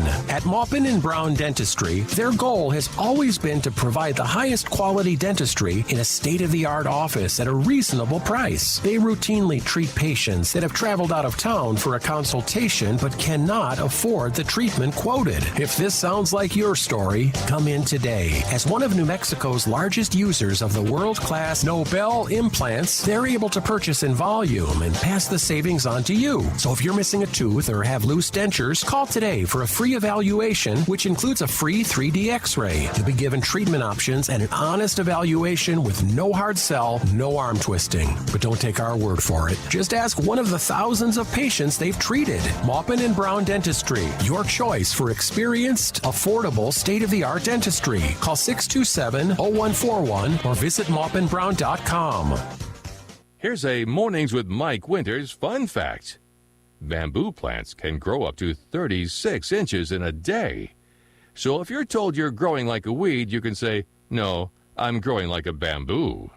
Here's Mike Winters. Us in studio, Megan Rock back with us from the Roswell Public Library. Good morning. How are you today? Good morning. I'm well. Thanks for having us. Anytime. And of course, it has been a busy summer thus far with the Roswell Public Library. Very, very busy. But it's not done yet. I know, but believe it or not, we're over halfway through the summer reading program. Yeah, we're in week 5. Yeah, we're only got about 3 weeks left, 2 weeks left here. Yeah, up until the 31st of July. So that will be the last chance, final day to pick up all the summer reading prizes and turn in all of your tickets. Yeah. Now, you're a little behind the 8 ball, but you can still sign up here and at least, get as much reading in as you can. And I think you still got enough time to finish the reading portion if you kind of dedicate yourself to that a little bit here. Yeah, and it's kind of organized that way in a weekly basis so that you can begin each week. So we're in week 5, but we still go until week 8. So you can still pick up and get the benefit of the reading and still take advantage of getting some prizes. Yeah, way to participate. So we do still have people signing up, which is great. And it's really easy. It's a QR code, Beanstack app. If you're not into the app, we can do it physically for you, and you just keep track of your receipts when you check out the books. Yeah, and that's how you get credit for your readings. And because the only requirements is you have to have a card in good standing. Right. And then the materials and stuff you read come from the library. Exactly. And that's pretty much it. Yeah, and our library cards are free. So a lot of people don't know that. That's completely free, yeah. Completely free, and as long as you have proof of address, so an up-to-date driver's license, you can come in and get a library card for yourself and for your kids. Yeah. Well, is there a minimum age for a card? Like, they have to be like 10 or something like that, or what is that? I think it's 18. 18, okay. But your parents can sign for you. Okay, so if you're under 18, and then it's parents' discretion, as if they're 12 and like, I'm ready to do a first card, but you got to talk to parents. Yeah, come in and talk to our reference library just to make sure, because I'm not 100% on that. Okay. Because you can come in and just get a technical card too. So say if you were visiting from somewhere, you don't have to be a resident to use the computers or the photocopier or things like that. You're in town as a tourist or visiting, and you're only here temporarily, but you want a resources library, then this allows you to do that. Yes, exactly. But obviously, they probably don't let you take home books and things like that because we don't know if you're coming back. Exactly. So that's why. But other than that, you can do everything else. Yeah, exactly. There's lots to do there too. Sure, absolutely. Yeah. And so this Saturday coming up, I'm teaching a cooking club, and we're going to be having street corn. So we're going to be learning how to make, that. Have you ever seen when you're out and about? Oh, yeah. In the so you can buy them on the street. So elote, I guess, is that the elote? Elote, yeah. It's kind of now and see. I like it both ways. You put it on the cob still. I'm down with that, but in I'm the cup also is cool too, yeah. But in the cup it's just as. Although I kind of it's like reading versus audiobook. I kind of like the cob experience. Me too. Yeah. We're doing the traditional way. We're going to do it on the cob. Gotcha. Cool. Very cool. So, but either way, you can enjoy elote. So yeah.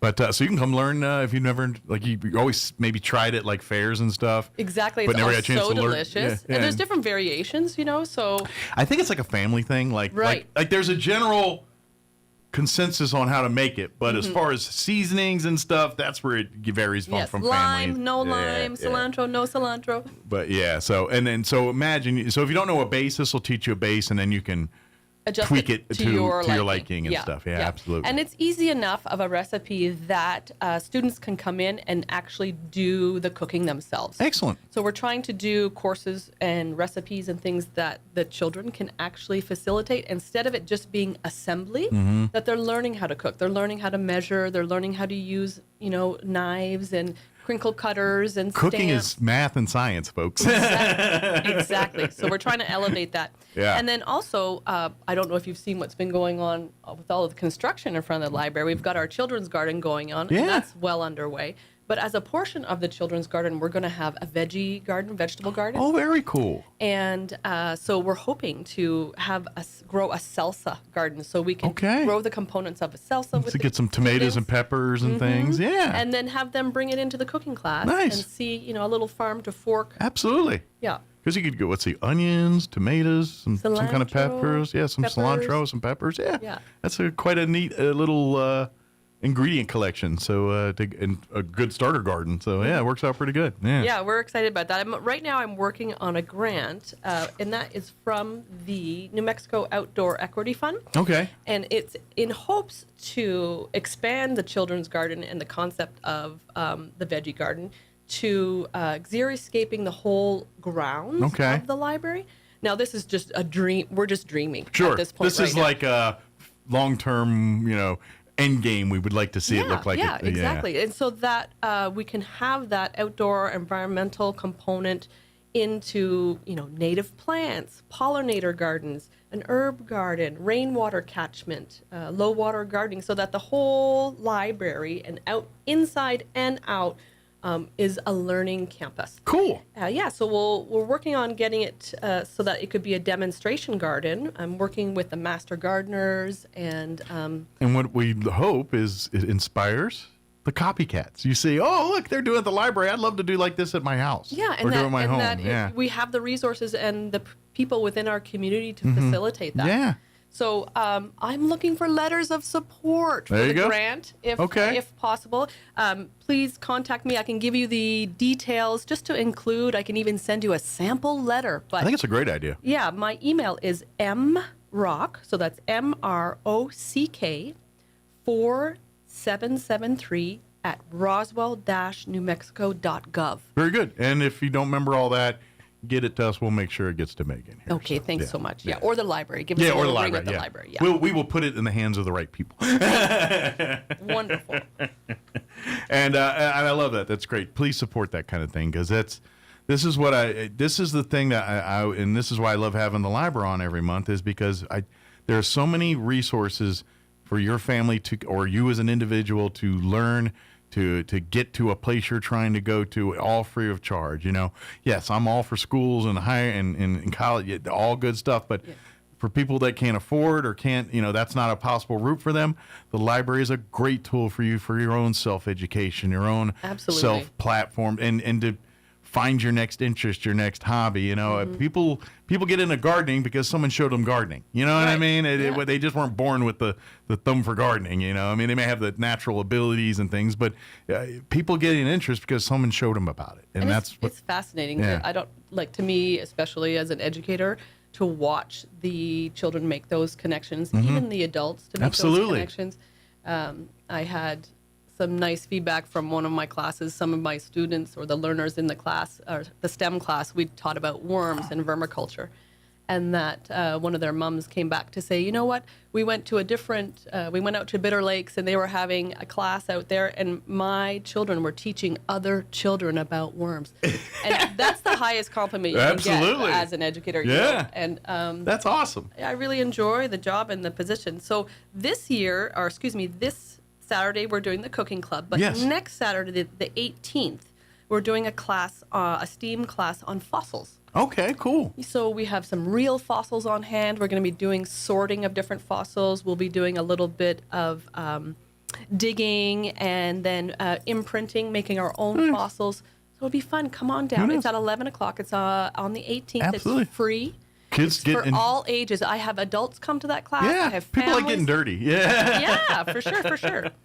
And let's face it, we are all, I don't care if you have an interest or not in science and everything, but anytime you show like a Raiders of the Lost Ark archaeological style dig and they're pulling stuff out of there, people are interested in that because you're literally seeing the history of the Earth before you, whether it's a human remains or a dinosaur remain, whatever you're digging, you're studying history there, and that to me is so cool. And to touch and see something that walked this earth thousands of years before you were even thought of is Right. amazing to me. Some So, of them even genetically unchanged. Yeah. Right? Like, yeah, that's amazing. And so that's I don't care where you come from or what your interests are, you got to appreciate something that cool. and I think kids really deserve that sense of wonder. Sure. You know, we have a lot of technology that is part of our STEAM program. Yeah. But I really do lean towards those natural sciences. Yeah. Just because it makes me excited, and Sure. I get a sense of wonder from it. So I like to pass that on. Absolutely. And I'm a history guy, so I'm not necessarily a science. I mean, I appreciate and you know what I mean? But like when I get involved in that kind of thing, it's usually from a history angle. Because you know what I mean? Because that's where my brain goes. That's my favorite books to read are historical fiction. Yeah. Oh, I do too. Yeah. Like I was just telling him I'm a huge fan of Jeff Shahara, Michael Shahara, who wrote Killer Angels and all Civil War stuff. But I just recently got to go to Vicksburg, and I just found out the son wrote a book on Vicksburg. So I'm literally reading that as we speak. We probably have it.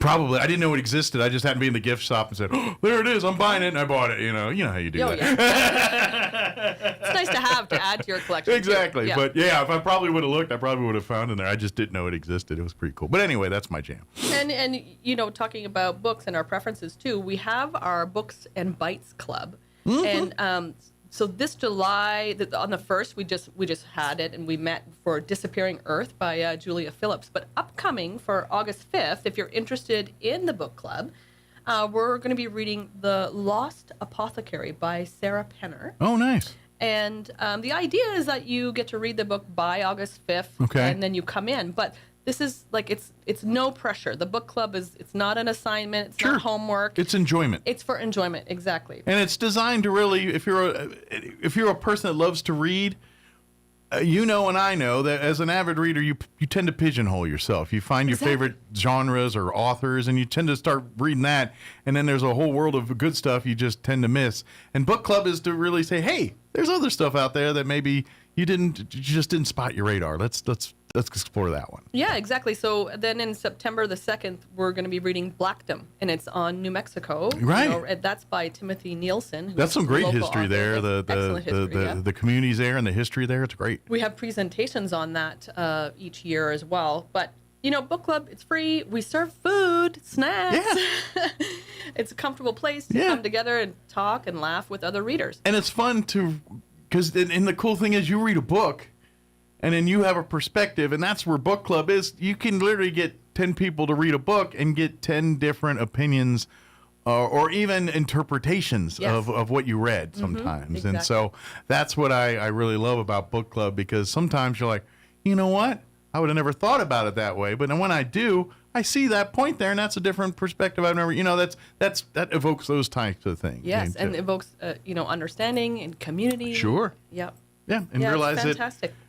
People think different sometimes. And, that's right, and that's okay. Yeah, and that's okay. But you gotta once you understand that then you start to appreciate other perspectives. Yeah, perhaps, and then perhaps also be enlightened to maybe change opinions and change thoughts or your own. Or this is how the world works, by educating yourself. Just because.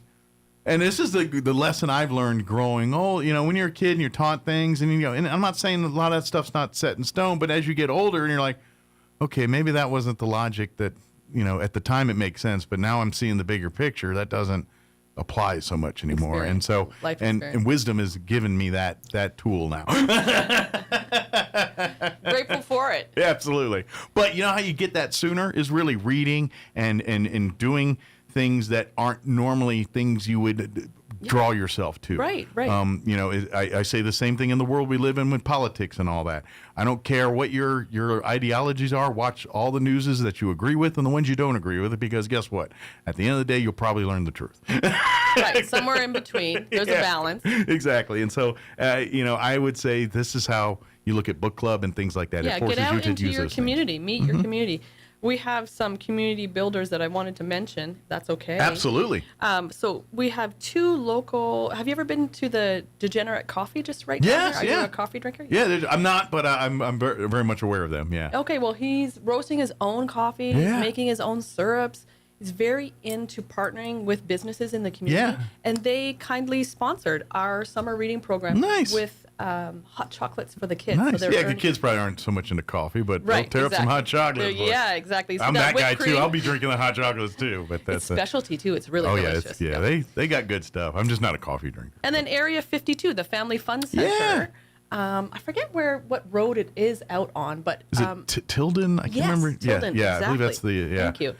So they kindly offered up a bunch of free water tag passes for the kids for their reading program. Awesome. So I just wanted to mention thank you so much to those guys. Kids and adults can have fun over there because they've got like the VR stuff. They also have axe throwing and there's you could literally leave the kids to go do one thing and the adults go do some other thing and all be in the same place. And perfect for a hot summer day. Absolutely, Super fun. They say bring your change of clothes because you get absolutely soaked. Yeah, and if you're trying to burn energy off on kids, great way to do it. Oh yeah, they'll be good, plumb tired by the time they run themselves out. For sure, some of the kids that are in the library, I'm thinking you're gonna really enjoy this. Yeah, absolutely. So maybe they can win in it, but if they don't, go visit Area 52 and take them out there and have some fun. Yeah, stuff, for sure.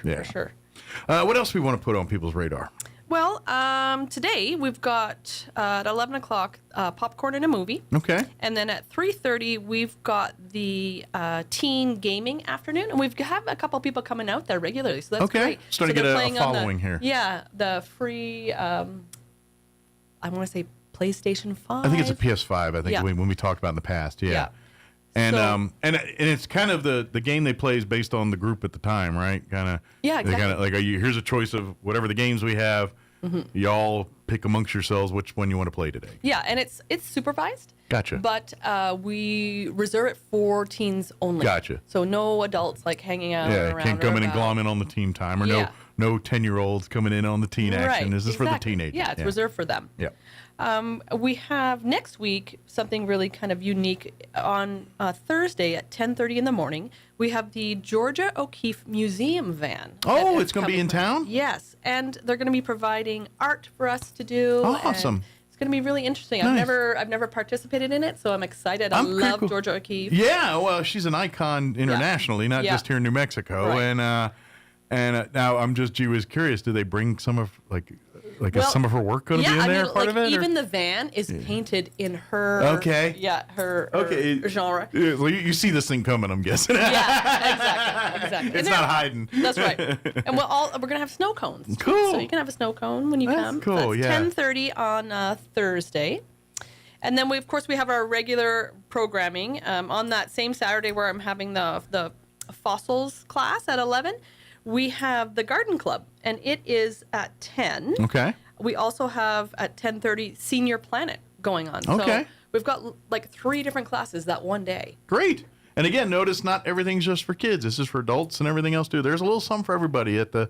But yes, we do a lot of things for kids because that's they're the ones that need the most education the most. So we focus on that. But please, there is so much for adults there. Whether you're a senior retired or a mom or a dad with a bunch of kids or something in between, there's opportunities for you at the library. Yeah.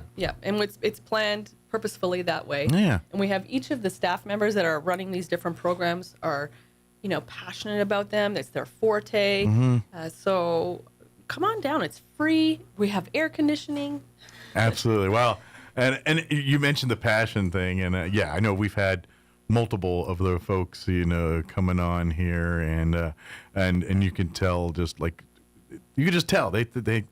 get nervous being on the radio. Sure. Because this is not their thing. But when you put them in a group of kids, it's like their whole just world changes. And so they light up. You could tell with some of the various librarians I've talked to over the years, and every one of them, they get nervous here. But you can see them when they're there at the library. That's where that's their happy place. Absolutely. I think we're really a good team. We're well balanced. Yeah, absolutely. So please, I don't care how smart your child is, or how much, please incorporate your children into the library's activities. Come out to these free events on the weekends, sign up for the summer reading program. Have your teenagers participate in these events for teenagers. Don't forget about the preschool story times and all the stuff for your toddlers and preschool age children. They've got all kinds of programs and things there for all of this free of charge for you. Yeah. So exactly. if you're a parent raising a child, I would think you want to give your most opportunities for your kid to find their way in the world, and using the library as a source to do that is a perfect way to do that. Agreed. So, Agreed. Well said. That's, at the end of the day, I think most parents, when you raise your kids, you want them to be happy and pursue the dreams that they want to have. And regardless if that's your dreams or their dreams, obviously, I wish he's a carpenter like me or whatever it is, but no. You just want to give them the tools to find out and the library is a place to explore. It's the perfect place to explore those. Learn about these things. Exactly. And so when they're 6 and now what's an architect? They learned it at this age and now they, you know what I mean? They came to our bridge builders class. Yeah, exactly. They want to be an archeologist. Yes, that's how a photographer. That's how you foster those passions is show it to them. Yeah. And see what they stick to. Exactly. Yeah. What their interests are. Yeah. What they excel at. Yeah. So as a parent, please take advantage of these programs. They're all free of charge, and they are in a fun way. Your kids are going to have fun, but in the reality, you are kind of building the foundation for allowing them to build their futures, to create their path, and giving them the tools to achieve those goals. And all of us say we want to be an astronaut, but we all can't get there without the tools, and the library helps you start those tools. So. Exactly. Yeah. Good deal. What else did we do? I know I got on a soapbox there, but no, that's all right. I mean, looking into August, looking ahead, we have this month is our spice. We have a spice club. Every month they do a different spice here. Yeah, focus. A little bit of history of the spice, because spices really were important. And you get to take some home to sample on your own. Sample. You'll make a recipe featuring that spice. And then a recipe gets thrown in there too. So mustard is the spice very of the good. month. Different. Yeah, for July 4th. And they've had some good ones in the past, like tarragon and a couple of. I don't know if you can catch the presentations, but I imagine if you say, well, I missed the flavor, is there any of the literature left over from that I can learn about? Yeah, they go pretty quickly. It's quite popular. Okay, good deal. I'm glad. But each month they do a different. So mustard, that's a good one, because that can take you a lot of different directions on that one. Exactly. So for our cooking club, we're going to be doing, this is in August, of course, banana pancakes, and they are gluten-free, and it's not the type of banana pancake that you're thinking about. It's a little different. Okay. So come on out and check out what So it it's is. kind of probably, I'm guessing, like the bananas infused in the actual batter, so to speak. Yes. It's not like a banana in the batter kind of thing. Exactly. Makes sense. Exactly. Okay. Yeah. And we'll be cooking them right there. Of course, we'll have butter and syrup and everything to go along. Well, of course. Everything's better with butter and syrup. I know. I got to be honest, pancakes are probably popular because of butter and syrup. Yeah, for sure. For sure. I was like, maybe we should just do the butter, not the sugar. And I was like, no. Come on. Yeah. It's like eating ice cream without the syrup. People would be disappointed. Yeah. Last month, I did something that was very popular in Alaska when I was living in Alaska, but I discovered not so popular here, because we normally sometimes we have like up to 65 people in that class. So it gets kind of big, yeah. It gets kind of big, yeah. But this time we only had 12 people show up for our sauerkraut. Not a lot of sauerkraut fans. Sauerkraut. Not a lot of Germans hanging around here, I guess. Yeah. But when I did that in Alaska, we had so many people show up, we had to make it in coolers. Oh, wow. So you have to really pay attention to your Pick audience. your audience, here. I guess, on that one. So banana pancakes it is. I feel like that's going to have a bigger draw than the sauerkraut. Hopefully, yeah. But the sauerkraut was delicious, and it turned out, and although I feel so like good for us. That could make easily a sitcom episode of we got all this sauerkraut, don't know what to do. Oh my gosh, we did. We had so much cabbage left. It's like, anybody got any brats or anything? At least we can at least do some sausage and maybe some Reubens. I don't know what we can make here. I ate so much cabbage. Yeah.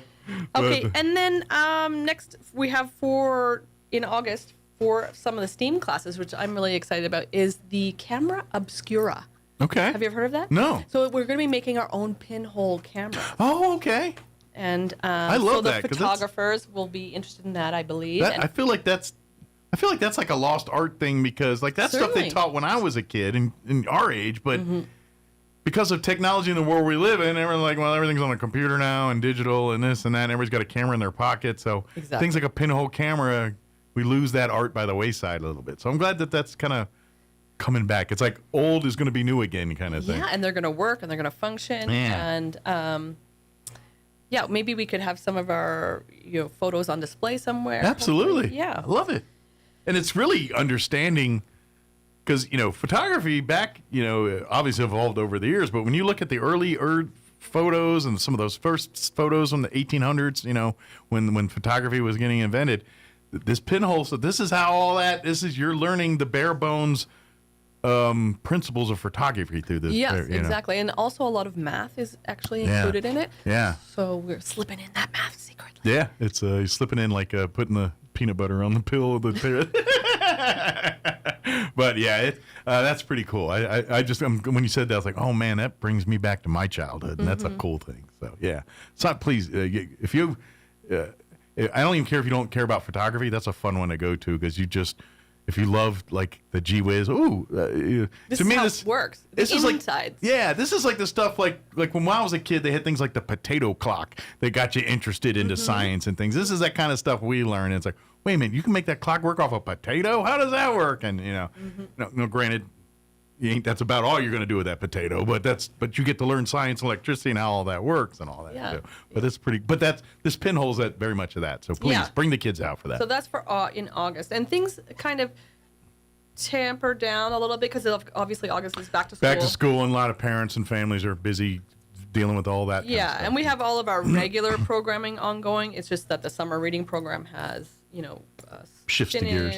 Shifting gears. So we still have the yarn exchange every Sunday. If you want to come in and bring some yarn, you can exchange it for what we have there. Awesome. We have our Keep Calm and Color On Tuesdays from 4 to 6. So you can come and you can bring your own coloring if you want.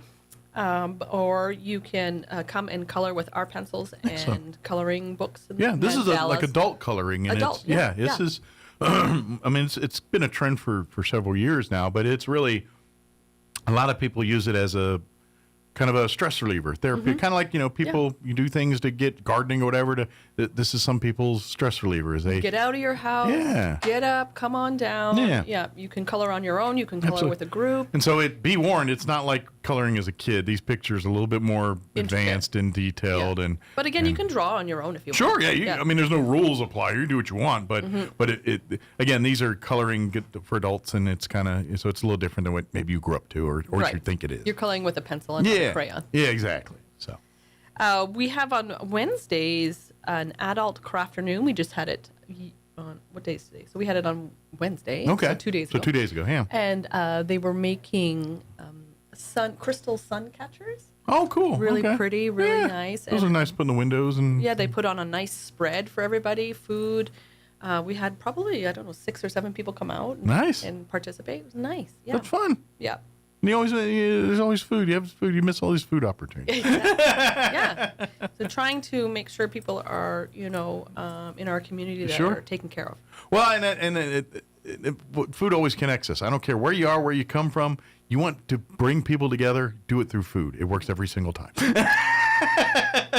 It works for all of us. It does. And it's a chance to show off cultures, and obviously it's food's always a perfect thing for that. So anyway, sorry, I got sidetracked. I think that should cover it. I think it covers it for us. Now, please, if I highly recommend it that each month they put the actual calendars on paper, and it's usually in a 2-month. Like there'll be 1 month on one side and the other. If you love the paper physical version, you can always come by the front desk and pick that up, and then you can keep it on your fridges or whatever to keep abreast of what different events and things. However, if you are more into the digital world, you can easily go to the city's website, roswell-nm.gov, click on the Roswell Library tab, and you'll find that exact calendar there for you to download and to put on your fridge yourself if you want to. Yeah, exactly. And we also have Facebook updates and our Instagram updates. Absolutely. So if you want to know what's going on daily. Like and follow those platforms, and particularly that Instagram and Facebook, especially too, as you get to, like, say you missed the event or whatever, you get to see like the art projects and the food and the things. You kind of get to see what you're missing out, but it also previews of some of the stuff we're talking about. So like and follow that, and you're like, oh, dang, that's what they're doing? I didn't realize that. I need to get to that. Come back and see some of the past stuff on that wall there, too, that we've been doing over the summer here. Please do. Yeah. And don't forget, if you do not have a library card, come get one. They're free of charge. And that is your ticket to everything in the library. It opens the whole world, including the online resources to the website, the audiobooks, music, things that you can download and technically not set foot in the library to access. Bad idea. You should go in the library. But again, with a card in good standing, you've got a whole world available to you that you can do from the comfort of your house or your phone or whatever you do that stuff on. So Yeah, we'll see you guys soon. yeah, absolutely. Well, thank you as always, and Thank you. Stay cool and dry this weekend because I think we got a chance for both. So some rain and some hot. So you stay cool and dry. So. Take care, Mike.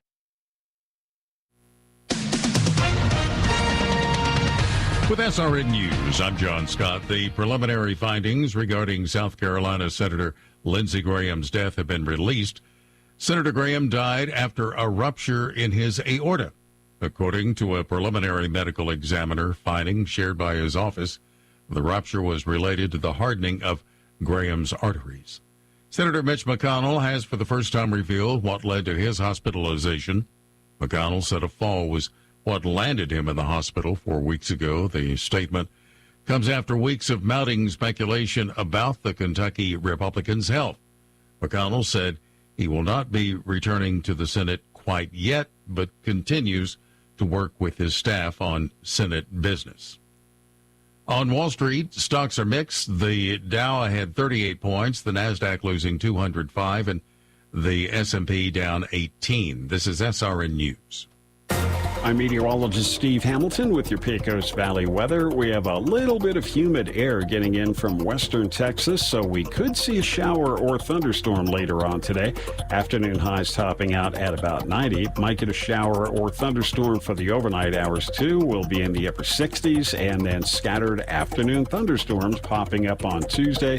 Mix of sunshine and clouds right around 90. Sunny on Wednesday. That's your latest forecast. I'm meteorologist Steve Hamilton. At Acatio Family Practice, Pediatrics, and OMED Spa, our team is here for you. Nancy Walker, Fallon Moody, and Tialana Watts are family nurse practitioners offering expert care in family practice, pediatrics, women's health, and aesthetics. Nancy also provides advanced hormone therapy for men and women, including hormone pellet implants that help patients feel their best. Plus, meet Brittany Harrell, our skilled nurse injector, offering a full range of aesthetic procedures to help you look and feel confident. Same-day and walk-in patients are always welcome. Visit Acatio Family Practice, Pediatrics, and OMED Spa at 607 West Country Club Road in Roswell. Your family, your health, your beauty, all in one place. At New Mexico Gas Company, our priority is your safety. That's why we add a rotten egg smell to natural gas to help alert you of the presence of natural gas. So if you ever notice a rotten egg smell, it might be a natural gas leak. We recommend that you leave the area immediately and from a safe distance, call New Mexico Gas Company at 1-888-NM-GAS-CO or 911. We're New Mexico Gas Company, and our priority is keeping you safe. That's why we're here. Learn more at nmgco.com. The summer heat in New Mexico can put extra stress on your heart. Artesia General Hospital and our cardiology experts remind families, protect your heart while traveling and spending time outdoors. Stay hydrated, avoid strenuous activity during the hottest hours, and never ignore symptoms like chest pain, shortness of breath, dizziness, or irregular heartbeat. Take medications as prescribed and keep them cool during travel. Dr. Luther Weathers, MD in Artesia, and Elizabeth Madison, ACNP in Carlsbad, specialize in comprehensive heart care, from high blood pressure and heart rhythm issues to preventive wellness. Don't wait until it's an emergency. Get checked and enjoy summer with peace of mind. For extra cardiology services close to home, trust Artesia General Hospital. Artesia General Hospital. Healthy summers start here with heart care you can count on. Before you head back to class, head for Roswell Honda for the Back to School Bash. Saturday, July 18th from 10 to 1 at Roswell Honda. With free hot dogs and Pepsi products, snow cones, face painting, and great local booths and sponsors, including Dunes Brews, Tacos Pita, Sweetly Loved, Letty's Creations, and more. And register now for your chance to win a Back to School bundle, either a laptop, desk, and chair, or a Back to School basket loaded with supplies. And ask how to sign up for free school supplies. The Back to School Bash, Saturday, July 18th from 10 to 1 at Roswell Honda, 2177 West 2nd. Talk radio has landed on the all-new 106.5 FM KEND Roswell. And we're closing in on 9 o'clock. Town Hall News is up next. We'll talk in Roswell Invaders baseball next hour. Don't go away. You're listening to Mornings with Mike Winters. Happy Monday, everybody. News this hour from Town Hall. I'm John Scott. Ukrainian President Zelensky due in Paris on Monday for talks with 24 European leaders helping Kyiv fight Russia's invasion, with the war now in its fifth year. An update from reporter Bernie Bennett. European foreign ministers were also meeting separately in Brussels, where they were expected to discuss Ukraine's needs and Russia's threats to the continent. Both Kyiv and its European backers are keen to press home Ukraine's recent successes and compel Russian President Vladimir Putin to negotiate an end to the fighting, although Moscow has shown no willingness to compromise despite a year-long peace effort by the Trump administration. President Donald Trump's pledge last week to give Ukraine a license to produce Patriot air defense systems could mark a major breakthrough for Kyiv. Bernie Bennett reporting. Great sadness in Washington with the death of Lindsey Graham. The 71-year-old South Carolina senator died Saturday night. Fellow South Carolina Senator Tim Scott. Here's a guy raised in the back of a bar. He's 19 years old at the University of South Carolina. Within 15 months, his mother dies, and then his father has a massive heart attack, and he passes as well. Lindsey adopts his 13-year-old sister and becomes a surrogate father to his sister. That pain and misery led him into public service. And he started public service because he wanted to make sure that no one felt invisible. Senator Scott appearing on ABC's This Week. Senator Graham died after a rupture in his aorta. The death toll from two earthquakes that struck Venezuela on June 24th, up to 4,490, according to National Assembly President Jorge Rodriguez. SRN News and our parent company, Salem Media, are partnering with Christian nonprofit Food for the Poor to rush emergency aid to victims of the tragedy. Listeners wanting to help can find an online banner at the top of our website at srnnews.com. More on these stories from townhall.com. Hi, I'm Kirk Cameron. Christian Healthcare Ministries is not another health insurance policy. If you're tired of year-long contracts and pointless restrictions, CHM offers anytime enrollment on your schedule and at your convenience. With CHM, you're paying half the cost of a traditional health insurance plan. So that puts more money back into your budget for everyday needs. Plus, you'll have access to CHM's care solutions for virtual appointments, prescription savings, surgery support, and more. My family and I joined in 2018, and it's changed our lives for the better. We love paying way less while helping other believers afford their medical bills. Take the leap of faith and see why Christians across the nation are better with CHM. Get started by calling 1-833-JOIN-CHM and use promo code WELLNESS for a 50% credit towards your first month. That's 1-833-JOIN-CHM and use promo code WELLNESS. Graduation rates soaring at the Bureau of Indian Education schools. The U.S. agency that oversees dozens of schools serving Native Americans is reporting more on-time high school graduations than ever. The Bureau of Indian Education says nearly 80% of high schoolers graduated within 4 years in 2025. That's up from only half a decade before. The Trump administration attributes that boost in part to a push to fix flawed data collection, though some educators at tribally controlled BIE schools credit their own innovations, like expanded virtual learning and career training options for students. I'm Savannah Peters. Disney's live-action Moana, the top movie at the box office. Internationally, it earned $52 million for a global total of $95 million, but that movie cost a reported $250 million to produce. News and analysis at townhall.com. Sam Neill has died at age 78. He was a versatile actor who moved from art films to blockbusters like Jurassic Park and The Hunt for Red October. He said he had a rare type of lymphoma in 2023. His family said he was cancer-free when he died.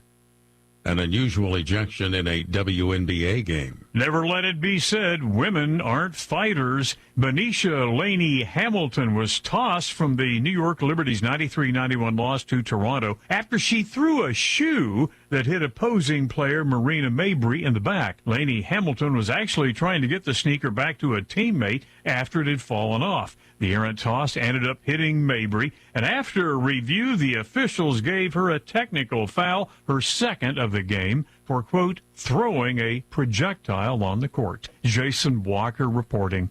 More on these stories at townhall.com.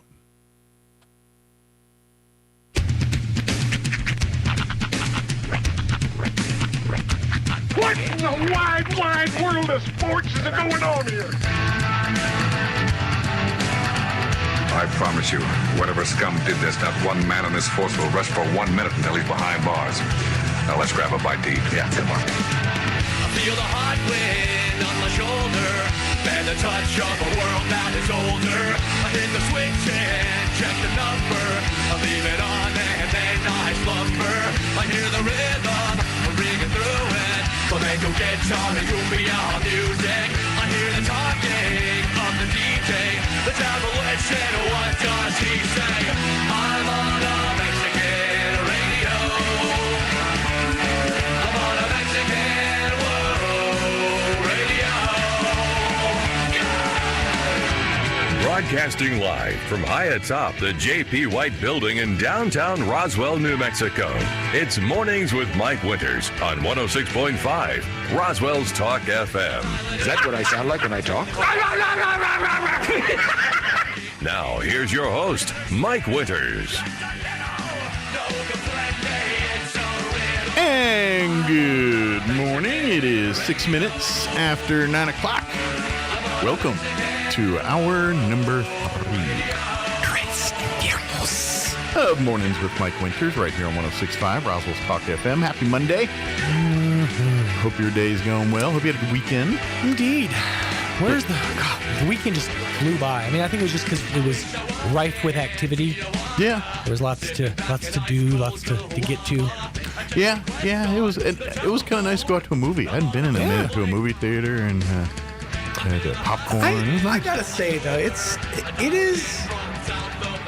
such a different experience going to the theater now versus like when we were, because I distinctly remember going to a really like poorly air-conditioned room with a bunch of like the chairs that sit inside a Pueblo right now that fold down, a bunch of those, and you know, it just, now there's wide road.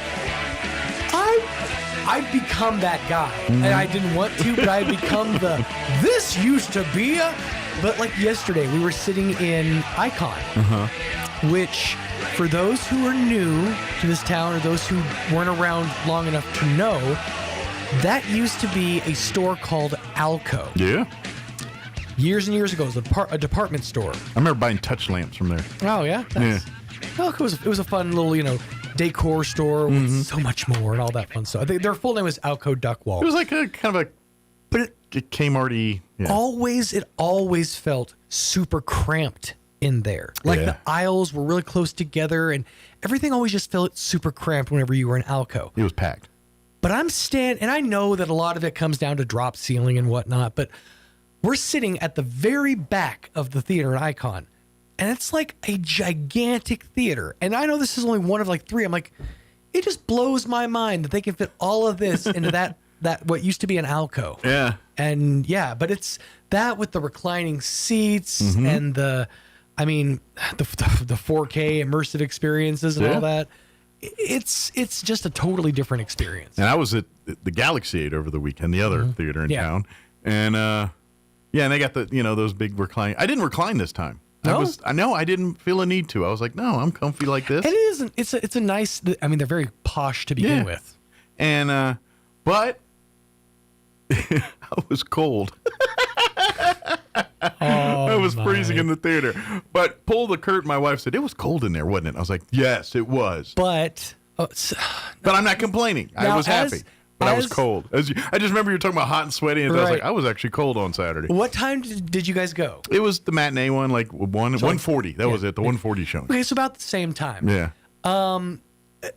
I have come to a point where if it's 98 or above outside in Roswell and in summertime heat, any and all air conditioning, even if it's an uncomfortable amount of air conditioning, I am okay with. I will accept. Like if I'm freezing, I'm going to be like, you know what? Yep. I'm going to soak it in. And that's because what I'm I going to did. be hot later. And that's what I did. I'm going to enjoy the cold now. But I was thinking like, I wish I wore pants. Right. But that's also sort of like you're Episcopalian, my Southern Baptist, and it's that level of guilt where it's like, you didn't accept your cold when we gave it to you, and now you're all hot. Yeah, I just appreciate the cold you get. I better appreciate it because I don't know when I'm going to see it again. It's very much that guilt-ridden like mindset. So, I am thankful for any indoor activities that one can partake in the summertime. Yeah, when the weather is hot.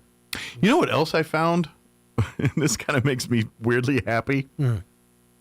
You can get Gold Peak Zero Sugar iced tea on the Coca-Cola Freestyle machine. Really? Nice. See, that's another thing that's completely like back in the day, and concessions have always been expensive. But, like I spent $30 just on one thing of candy for each of the kids, popcorn and sodas, and so it's always been expensive. But having access to like all of something that you could eat or drink, I love that. Yeah. Like I didn't use it. None of us went and got more popcorn. Right. But the idea that you can. Sure. Just feels good, you know? Although, when I was going through all that, it did make me think for a minute, like, where do the hoses go to? Where do all these drinks exist? Like, where in this building do all these magical teas and Cokes exist? It's just... There's a whole team of people back there, and they crack them open for you, and they pour it out of the nozzle. Like at the movie theater, they're kind of like right there in the middle. It's like are they underground, or like is there like a whole like it's inside the cola? Machinery. They have chambers like in the back that they. I'm sure there's one solid line that's the carbonated water, and then it just adds in. Yeah, but how do they hold flavors. the gallons of beverage? Water lines. I don't know, man. Freaking magnets. How do they work? I'm just like fascinated by this. These are the wonders of the universe, man. When I saw the tea, I'm like, wait a minute. How does there tea? Where does the tea come from? And how? Oh my goodness! I was blown away by this. There are some things that are not for us to know. I watched a video. Okay, have you ever done this? Have you ever trying to go to sleep, trying to get yourself to go to sleep, and you can't, and so you put something on to maybe bore yourself to sleep? Sure. I did that. 30 minutes later, I'm still not asleep, and now I know how do you remember the old school Duracell that had the battery charger on the thing where you push the buttons, is like numb up your thumb to push the button? Yeah. This guy broke down the technology behind it and how it works, and how he cut one off and showed wow, this is how that conducts through, and it heats up to a certain.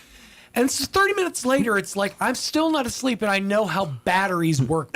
I'm kindly want to learn more about it. Yeah, see, that's my problem. That doesn't work. I get into that, and I'm like, that's interesting. Well, I just thought of it because I'm sure somewhere on YouTube there's a videos. Yeah. The Coke Freestyle. This is how it works. I gotta be honest. You want to put me to sleep? I got it. You, and this is call me, but you put on what was the one? It was PBS or Nimoy, and it was literally all about stars, and it was it was the Nemo. Cosmos. Yeah. You put that bad boy on, I'm out in 3 minutes. I gotta say though, when Seth MacFarlane executive produced and redid the Cosmos, I'm talking the old school with Neil deGrasse Tyson. Yeah, that was a good watch. Okay, how are you on nature documentaries? Because I know you're a sucker for a good documentary. Those are hit or miss with me. Okay, if you get a chance, I don't think. I got to get you on Peacock, man. You got to watch. First of all, you got to watch the whole second season of Ted. Secondly, there's a docuseries on there called The Americas. Yeah, I've been seeing some of it. Have you? It's on regular TV on Sunday nights. Oh, okay. So I've caught bits and pieces of it. It's so good. I mean, it's like the visuals they get, and watching the last one of the first season or the first series was the making of, and kind of showing how they got all this footage and what lengths they went to capture some of it. Yeah. But they just put out another one for America 250, kind of the animals over the course of the 250 years of America. Okay. But so I got halfway through, but that will usually, I love the visuals, but it'll usually put me right out. Yeah. Like a box of wine just puts me right out. It depends. Some of those, the ones Tom Hanks doing all that, I probably stay interested in that. But if it's the National Geographic ones that are not even the cool, Predator ones. Right. They're talking about some fish or some amoeba or something, and I'm out after that. That'll put me. The life cycle of the salmon. I'm like, oh boy. Well, then they get to the salmon cannon and things change. Tell you what. You ever watch that? You ever seen the salmon cannon? Oh, it's cool. It was created to help salmon get upstream and older salmon, but it's. If you've ever seen if you've ever been to like the batting cages and seen how like the ball launcher works, it's very similar, but for fish. You put your salmon, you got to line up your salmon right down the middle, and these two wheels get it, and they just poof. Oh, like the football. It's great. It shoots down this chute. And boom. Is this when they populate the lakes or whatever it is? Yeah. Yeah. Okay. You know what? I did see a video, but they called it they were feeding, and so they were like shooting.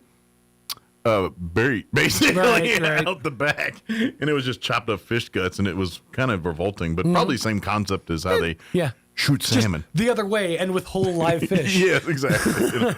But anyway, but I don't, and if you marathon me, like I like Deadly's Catch, but more than 2 hours of it, I'm zoning out. You know what I mean? I figured out if I'm watching, especially like if it's a television show, because TV, especially like networks, like cable networks, they tend to show the same like 5 commercials in like the course of like. So if you were sitting there watching something for like 2 hours, like a marathon, a block of something, you're going to see those same commercials. For that repetitiveness, it bores my brain. Oh, they hammered me with the Burger King chicken sandwich yesterday.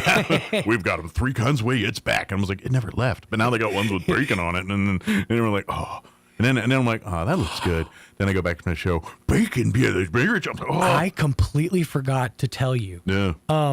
There's been a lot of hoopla about McDonald's bringing back the fried pie. Yeah. Which I'm a fan of. I love. If you haven't tried it yet, it's great. Did you notice that what else they brought back? I think it's still there. So if it is, for a limited time, it's been a minute since I've been McDonald's.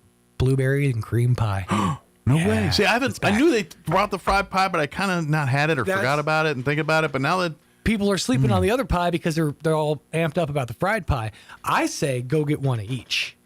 It's going to be a different experience because the fried pie has a different crunch. Yeah. That blueberries and cream really I love the the spot. blueberries. I remember you were one of my faves. You were a blueberry boy. I'm like, throw it in the fryer real quick. Well, it's too open at the top. It won't work. Put some of that. Got to Thatch work it up. Yeah. Yeah, Thatch. Yeah. Get the Knight's Tale dude, Thatcher, and on that. Get my Thatch boy. We do have the Roswell Invaders joining us here. I'm not sure. I'm sure the manager, probably some of the ball players and all that, and Patty is joining us here. But they are actually like a week and 2 weeks of regular season left. Then they're in the playoffs. Right now, they're in first place. All-Star games like tomorrow, and then they've got big homestand next week, and they're pretty much got a game every night from now until playoffs the rest of the month. I think they get like 1 day off. Right. And so, but we'll talk some Invader baseball here. Definitely a busy time. By the way, I got to find the post. Okay. A friend of mine, or a couple friend of mine, they went to the ballpark, and they actually posted on Facebook, just found out a couple of our Roswell Invader players were on a reality TV show on Roku TV. Oh, yeah? It's called The Tryout. Both outfielders, number 8, Harrison Rossi, and number 5, Terry Daniels. Really? Yeah. Cool. It says that. What's that on? It's on Roku TV. Okay. It's called The Tryout. Okay. There you go. I'll have to check that out. Something to keep an eye on. I have sources to find things when I don't have things, so I'm going to try that. Get my Thatch boy! Thatcher. I need a fried blueberry pie and a videotape stat. On-demand video. That's right. My Thatcher's blind too. All right, it is 9:18. Let's get you up to date on the weather. I'm meteorologist Steve Hamilton with your Pecos Valley weather. We have a little bit of humid air getting in from western Texas, so we could see a shower or thunderstorm later on today. Afternoon highs topping out at about 90. Might get a shower or thunderstorm for the overnight hours too. We'll be in the upper 60s, and then scattered afternoon thunderstorms popping up on Tuesday. Mix of sunshine and clouds right around 90. Sunny on Wednesday. That's your latest forecast. I'm meteorologist Steve Hamilton. Thank you, Steve. Currently 74 degrees here in Roswell. Humidity is at 74%, with winds out of the northwest at 5 miles per hour. Today we are looking at a 20% chance at some afternoon showers, mostly sunny otherwise, with a high of 91. Southeast winds 5 to 10 miles per hour. Tonight, 20% chance of rain as well, mainly before 9, otherwise partly cloudy. Overnight low of 66. Southeast winds 5 to 10 miles per hour. Tuesday, we're looking at a 30% chance of showers during the morning and for the afternoon. Otherwise, mostly sunny when it's not doing that, with a high of 92. Winds out of the southeast at 5 to 10 miles per hour.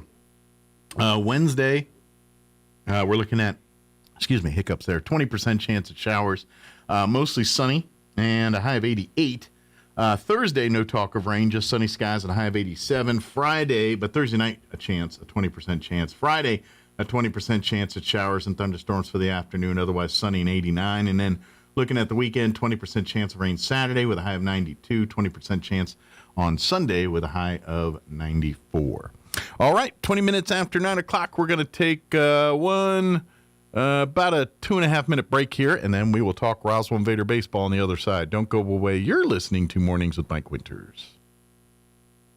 Hey Roswell, celebrate America's 250th birthday with massive savings and more for your trade during the Red, White, and Blue Book sales event at Roswell Ford.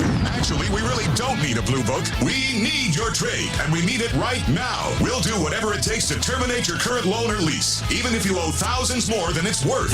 Plus, this is the final week to get employee pricing for all. You heard right. This is your last chance to pay what we pay on our entire lineup of new Fords. So there's never been a better time to trade and upgrade to a new Ford and get massive savings. Worried about your credit? Don't sweat it. Roswell Ford has partnered with more aggressive lenders that will push to approve your credit, even if it's less than perfect. Hurry in for massive savings, more for your trade, and employee pricing for all. Get on board at Roswell Ford, 821 North Main Street in beautiful Roswell. Call 575-623-3673 or online at roswellford.com. Employee pricing excludes Raptor Series 2026 Super Duties, Lariat Package and up, 2025 and 2026 Transit Wagon, standard exclusions, and final pay units. At Acatio Family Practice, Pediatrics, and OMED Spa, our team is here for you. Nancy Walker, Fallon Moody, and Tialana Watts are family nurse practitioners offering expert care in family practice, pediatrics, women's health, and aesthetics. Nancy also provides advanced hormone therapy for men and women, including hormone pellet implants that help patients feel their best. Plus, meet Brittany Harrell, our skilled nurse injector, offering a full range of aesthetic procedures to help you look and feel confident. Same-day and walk-in patients are always welcome. Visit Acatio Family Practice, Pediatrics, and OMED Spa at 607 West Country Club Road in Roswell. Your family, your health, your beauty, all in one place. Spring is here, and Fulkerson has a few spring HVAC tips to help you get ready. Check for uneven temperatures from room to room. Replace your filter and pay attention to sounds that your unit makes. A professional spring checkup helps catch these issues early. And with the Right Fit membership from Fulkerson, you can rest assured knowing your unit is ready. With biannual maintenance and a reduced dispatch fee, even in the middle of the night. Call 575-319-9984 to find out more. Fulkerson Plumbing and Heating, proudly serving Roswell and surrounding areas. You are 13.8% more likely to die on your birthday. Think about that the next time you want to celebrate your birthday month. Here's Mike Winters. I like messing with people with good news bear stuff every once in a while. Good morning. It is 22 minutes after 9 o'clock.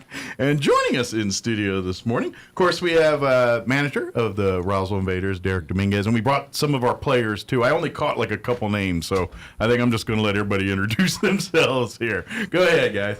My name is Steven Moraski. I'm number 18. I'm a right-handed pitcher. Well, nice. Very good. John Lugring, I'm number 21. I'm a left-handed pitcher. You had me on here Yeah, last so he time. was a veteran last time. He's like old hat now. And my name is Taylor Stye, and I'm number 20, and I'm first baseman. Nice. And finally? My name is Orrin Winslow. I'm number 28. I'm a right-handed pitcher. Nice. Very good. Well, thank you guys and welcome. I forget, where are you guys from originally? I'm from Birmingham, Alabama. Okay. You were? Georgia. Georgia, that's right. I'm Southern California. Okay. And I'm Waldwick, New Jersey. Okay, so a couple East Coasters here. Yeah. Mm-hmm. Well, I noticed on the roster, I was looking, and I was like, oh, there's a couple Maryland guys on the team. That's where I'm from, is Maryland, that area. So Jersey guys, they kind of, a little different being out here, isn't it? Very different. Very, very different. The dry heat thing is a thing, though. It is. I like it a lot. It's right? It's a thing. Like, no, it's better. I mean, it still sucks. It's hot, but I mean, it's way better than like Jersey in July. Yeah. This beats humidity every day. Yeah. Now, California, though, you guys kind of have the... We kind of have the dry heat, kind of like Yeah, that. yeah. So I'm kind of familiar with this. Yeah, this isn't as bad. It's just but like, oh, man. It's cooler. It's hot again, you know? Yeah, well, like California, I guess depending on their part, but it's pretty much like the same temp all the time. No, it seems really like. is, yeah. I think last Christmas it was at 85 degrees. That's man. That's nice. Yeah. Where are you from originally again, also? Mathis, Texas, like so near Corpus Christi area. So this is like your neck of the woods. Yeah, it's still a little different, but. Yeah. So now, since we last talked to you here, kind of towards the beginning of the season here, you guys we're about a couple weeks left in the season, but we're hitting the crunch time, and you guys are kind of sitting pretty at first place in your division right now. So, is it just grind it out to the playoffs for you guys, pretty much? Yeah. Well, to start the year off, we had a rough start. We started off 1-4, but we knew the talent that was there, the potential that was there, and it's a marathon, not a sprint. Yeah. Right? We started taking one game at a time, and here we are, July 12th, 13th, 21-14, first place so far. Yeah, yes, sir. So it's really been kind of that. It's like trust the process, literally, and it's kind of like how much you guys like from. I know it's you're young and everything, but like how much is it? Have you guys like progressed from like let's say May to today? Like I imagine it's probably night and day relationships, just everything. Yeah. A lot happens in that season, doesn't it? No, definitely. Yeah, for sure. I mean, I think the biggest thing is just coming together as a team. We only had 4 days together before the season got started. Right. So once we were able to all like interact with each other, get to know our play styles, all that kind of stuff, build those relationships, it's just been up from there. Sure. Yeah. No, definitely. And kind of to add on to that too, when we were out here through spring training, we kind of all, like you said, weren't really familiar with one another. Sure, and you're learning each other. Kind of the road trips kind of helped, build some of our bonds and our friendships, and that kind of goes a long ways, and sure. And with that, it's like Skip's been telling us the past few days, like if we're playing for, our brothers behind us, there's a little more meaning behind that, and so that's kind of like what we've been taking into our last week, 2 weeks, and just hopefully keep carrying that forward. It evolved from really a bunch of ball players to a team, a family. That's kind of kind of the same thing. And I imagine as a manager, this is how it's supposed to be, especially given the parameters you're given. It's not like a college program or a high school program where you kind of have a season with them, and you know what I mean. It's like I got you in a week. We're gonna be playing games for real here. Y'all know how to play baseball. Now we got to figure out how to play baseball as a unit here, and it takes a learning curve to do. Yeah, and it's only the season is probably over just a little over 2 months, So I mean, you come out here, it gets going, and you got to pick up things pretty quick. You know? And I mean, I think this team, everything's coming together. Everything came together at the right time. Sure. And right now, everything's going as planned, and we're, like I said, taking it day by day. And I mean, these guys are working hard, and I think we're going to like the end result. Absolutely. Now, is this your first for you guys? Are you guys like rookies first year? I'm a rookie. Yeah. Okay. So what's this? Was this your first like professional baseball? Opportunity. What's that eye opener? What's it like going in to where you sit now? What's that experience been like for you? It's been very fun, to be honest. It is an eye opener coming from college ball and seeing the differences between professional and college and how it's run. And I prefer like this a lot more because getting to know the guys a lot more and like having it feel more of like this is your family versus these are the guys that you see in class every day. Yeah.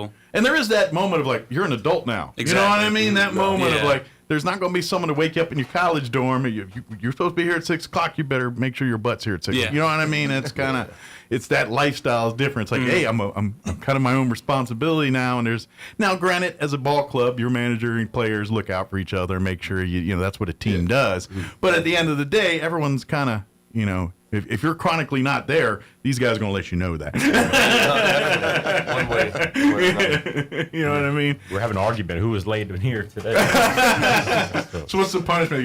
Someone got to buy the coffee or whatever it is. Yeah, something like that. Or is it sprints at the ballpark? There we go. So like, what is your kind of daily grind like now? I mean, you guys, like you see, almost nightly you're playing a game, and the thing is, you're literally like for this week, you're seeing Pecos pretty much, but you're literally going to play them at home for a couple days and go to there's the All-Star game, and then you play them in their place, and then right back here again. What's kind of that daily grind like for you guys? What's like an atypical routine day for you guys? Yeah, it's a pretty consistent schedule, especially now that we have a bunch of home games. Sure. because really nothing's open after the games, you have to get pretty much all your stuff done before the game. So it's not like New Jersey where they got city and stuff. The town closes up at 9 o'clock. I mean, shoots, wake up, get your groceries, cook your food. Like must have had a lot of Whataburger and Denny's, I'm guessing. No. No, I don't know if I could pitch as much as I do without just eating Whataburger. But you can live off honey chicken biscuits. Yeah. There you go. I mean, you got to get pretty much all your stuff, like your lift, your cooking for the whole day. Right, your whole life. Yeah, pretty much. But it's especially here because it's like we get to the field at like 1:45, and we're there till sometimes 11. Right. So yeah, so it's. So you think you're like, well, and I imagine there's a lot of people you think, oh, you just work the ball game. No, your whole life is this team, and so there's a routine, and it's like, oh yeah, your personal time is from 6 a.m. to about 10 a.m, and then you got to be, at training or what's on tap for that day. It's more than just showing up and playing. I mean, we take care of the field. That's it. At this level, you guys are literally the cooks, the ball, the dishwashers, the groundkeeper, and then when you're not doing that, it's working with the kids, being the ball player again, and being that mentor that by default an athlete just becomes when you hit this level, and so how's that been for you as a first year juggling all that? Has it been pretty hard, easy? How's that been for you? It's pretty easy for me because I'm a very outgoing person. Gotcha. So I like interacting with the kids that come to the games. I'll always be down to sign autographs and stuff and answer questions that they ask. And it's such a fun experience coming into it. And that's the part that is too. It's like you guys love baseball. I mean, at the end of the day, that part it makes the stuff that sucks. But I'm not talking about the kid stuff. I mean, I'm sure I'm talking like raking the fields and doing all the things. You're like, I can't wait for the day to make the mound a little taller. But but playing ball. So I imagine that was what makes it fun for you guys. Was that a learning curve for you guys? Is like your first year to now is kind of learning the life as a professional ball player. Yeah.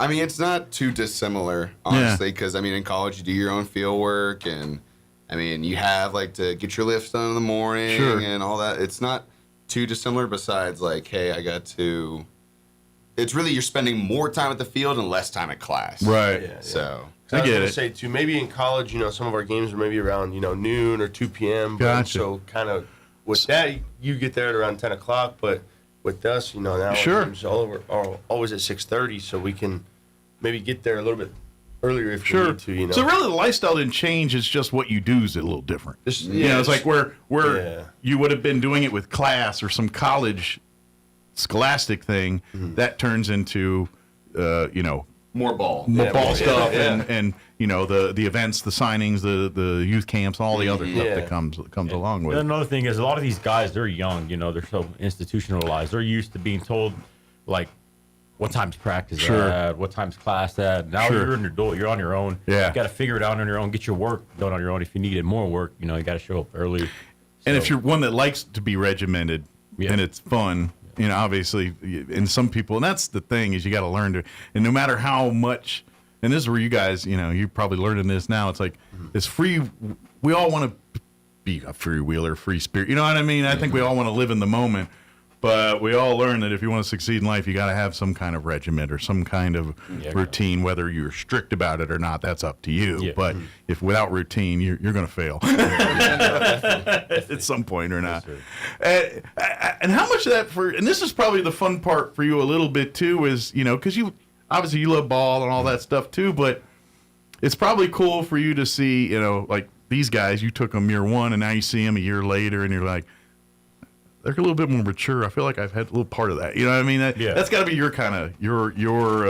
Yeah, it's all a process. Like I said, these guys. I mean, they figure it out on their own. They figure it out pretty quick. Sure. And they know how to police themselves, not to police others. Sure. So they grow up pretty quick out here. Sure. And I mean, it's just they grow as a player, grow as a person, and and a lot of that carries on to the field. What we do, what we're trying to do. Sure. And well, and the thing is too that you people got. You guys are like 20. You guys are like in the most healthiest you're gonna be. Like the most you're in the everything's the world's your oyster right now. And it's hard to juggle the balls of being disciplined and being, where at the same time it's like, I'm a 20-year-old man living on my own, and I want to see the world. I want to meet people. I want to do things. I want to experience life, man. And so it's hard to juggle that at this time in your life, where all I can say is do as much as you can now. But if you do it right, when you get older, you can do all those other things later. Work-life balance right there. Yeah, exactly. Here, and that's the trick is doing that. Yeah. But it's got to be like, this is where I get a guy in my 50s. I get envious. You guys, I'm like, man, they literally, yes, you guys grind, but if I had the energy now that I have that you got, you know what I'm saying? It's like, if I had 20-year-old energy, I wouldn't mind it. So, Definitely. Yeah, that's why we got to do it now and not later. I mean, you're not going to be able to do this later. Absolutely. That's why a lot of us are chasing that dream right now, because, I mean, you can't take a 5-year break and come back to it. Absolutely. And I would imagine, like, for you guys, win, lose, or draw, whether you go on to play, Major League Baseball or whatever it is, like, is your goal to stay in baseball, whether it's through coaching or through, like, my career is going to be baseball, whether I'm playing for the Padres or I'm coach of high school New Jersey or wherever that is. Is that kind of like, for you guys, is baseball your life regardless? Whether I make it to the pros or hey, I got all to the minors, but like management, is that kind of your? Because I figure when you get to this level, it's like, no, I eat, sleep, drink baseball. Yeah. And this is kind of what I do. I think at a certain level, it's going to remain in our lives. Like, just baseball is going to remain as a part of our lives. Sure. Whether or not it's going to be playing, commentating. Sure. We got guys that also do groundskeeping in the off season, and it's Jacob Bossa, left-handed reliever out of the bullpen.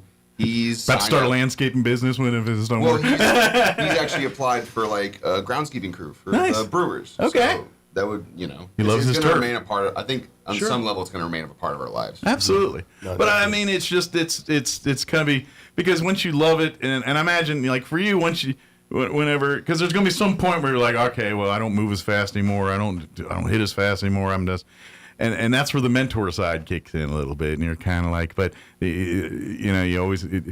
In your business, there's always someone better than you coming up, you know what I mean? And that's kind of the mindset as a ball player. And if you don't have that mindset, you're probably not going to get very far. I'm taking a guess here. So, and I tell these guys, like, enjoy it now, because 10 years from now, you're going to look back and be like, the travel's a lot, being at the field all day is a lot every day, but looking back years from now, you'll be like, man, I was playing baseball every day, So guys got to really enjoy this, To give you my comparison, I was in the military. I was in the Air Force. I was a bomb loader and things, and there's days that suck bad. You know what I mean? It's just, they sucked, But the camaraderie, the people, like, I wouldn't change a minute of it. You know what I mean? The people, the friends. I mean, to this day, there's people.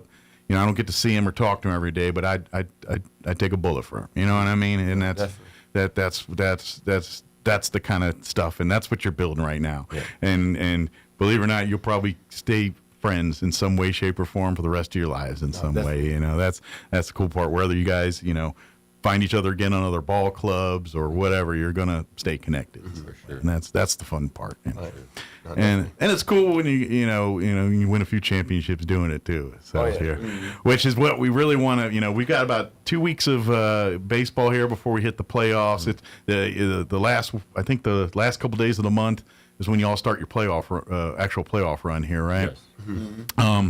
Tomorrow's the All-Star game, right? Yes, sir. And where's that at? In Garden City, Kansas. Okay, and how many Invaders are going to be heading up for that? I actually got 5. 2 of them are in here right now. Nice. Steven Moraski, pitcher. Taylor Siege, first baseman. Warren Winslow. You were awarded with not a day off. Sorry. No, it's cool. I know, but part of you was like, well, I could have had a day. I could have slept in tomorrow. We also got Xander Neighbors, outfielder, and we got Sean Moore, who did some side work out here this morning. Couldn't make it with us. Gotcha. So. Well, at the end of the day, the job's the ball's the first job. Yes, so you got to take care of business. Yeah. Well, congratulations. That's awesome. You guys get to do that. And is this first time for you guys for All-Star nods, or this will be my second one. Your second one. So I played in Santa Fe last year. Okay. So Santa Fe was kind of my first experience in this league. Okay. And then we played the Hormingas a few times. Okay. And as soon as I heard that he kind of got the Roswell job, I started trying to make some ends meet, and like, hey, that's where I want to go. Yeah, exactly. And so cool. Kind of wanted to build something here, and nice. It seemed like we're doing a pretty good job to start it. So how's how is the organizations being with the Invaders versus the Santa Fe? Like, how did that compare and contrast? So I would say about the host families are about the same. You know, people were cool. Everyone's awesome. Everybody was very open to everyone staying in their homes. I do like here. I do like how we get our pass the hat money here.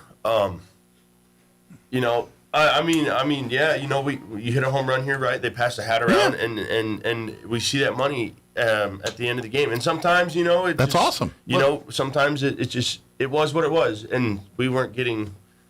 You know, let's go. Yeah, that's just that was just like you said. That was just one of the. But that's cool that they do that, because this is the thing that people forget. Yes, you're professional ball players, but any kind of money technically makes you professional, and then you're not getting paid a lot of money. You're certainly not getting paid enough money to raise a family off of yet. You're not at that point yet. Mm-hmm. You know, and you know, this is kind of why it's all 20-year-old single people that you know that live a college lifestyle, because this is.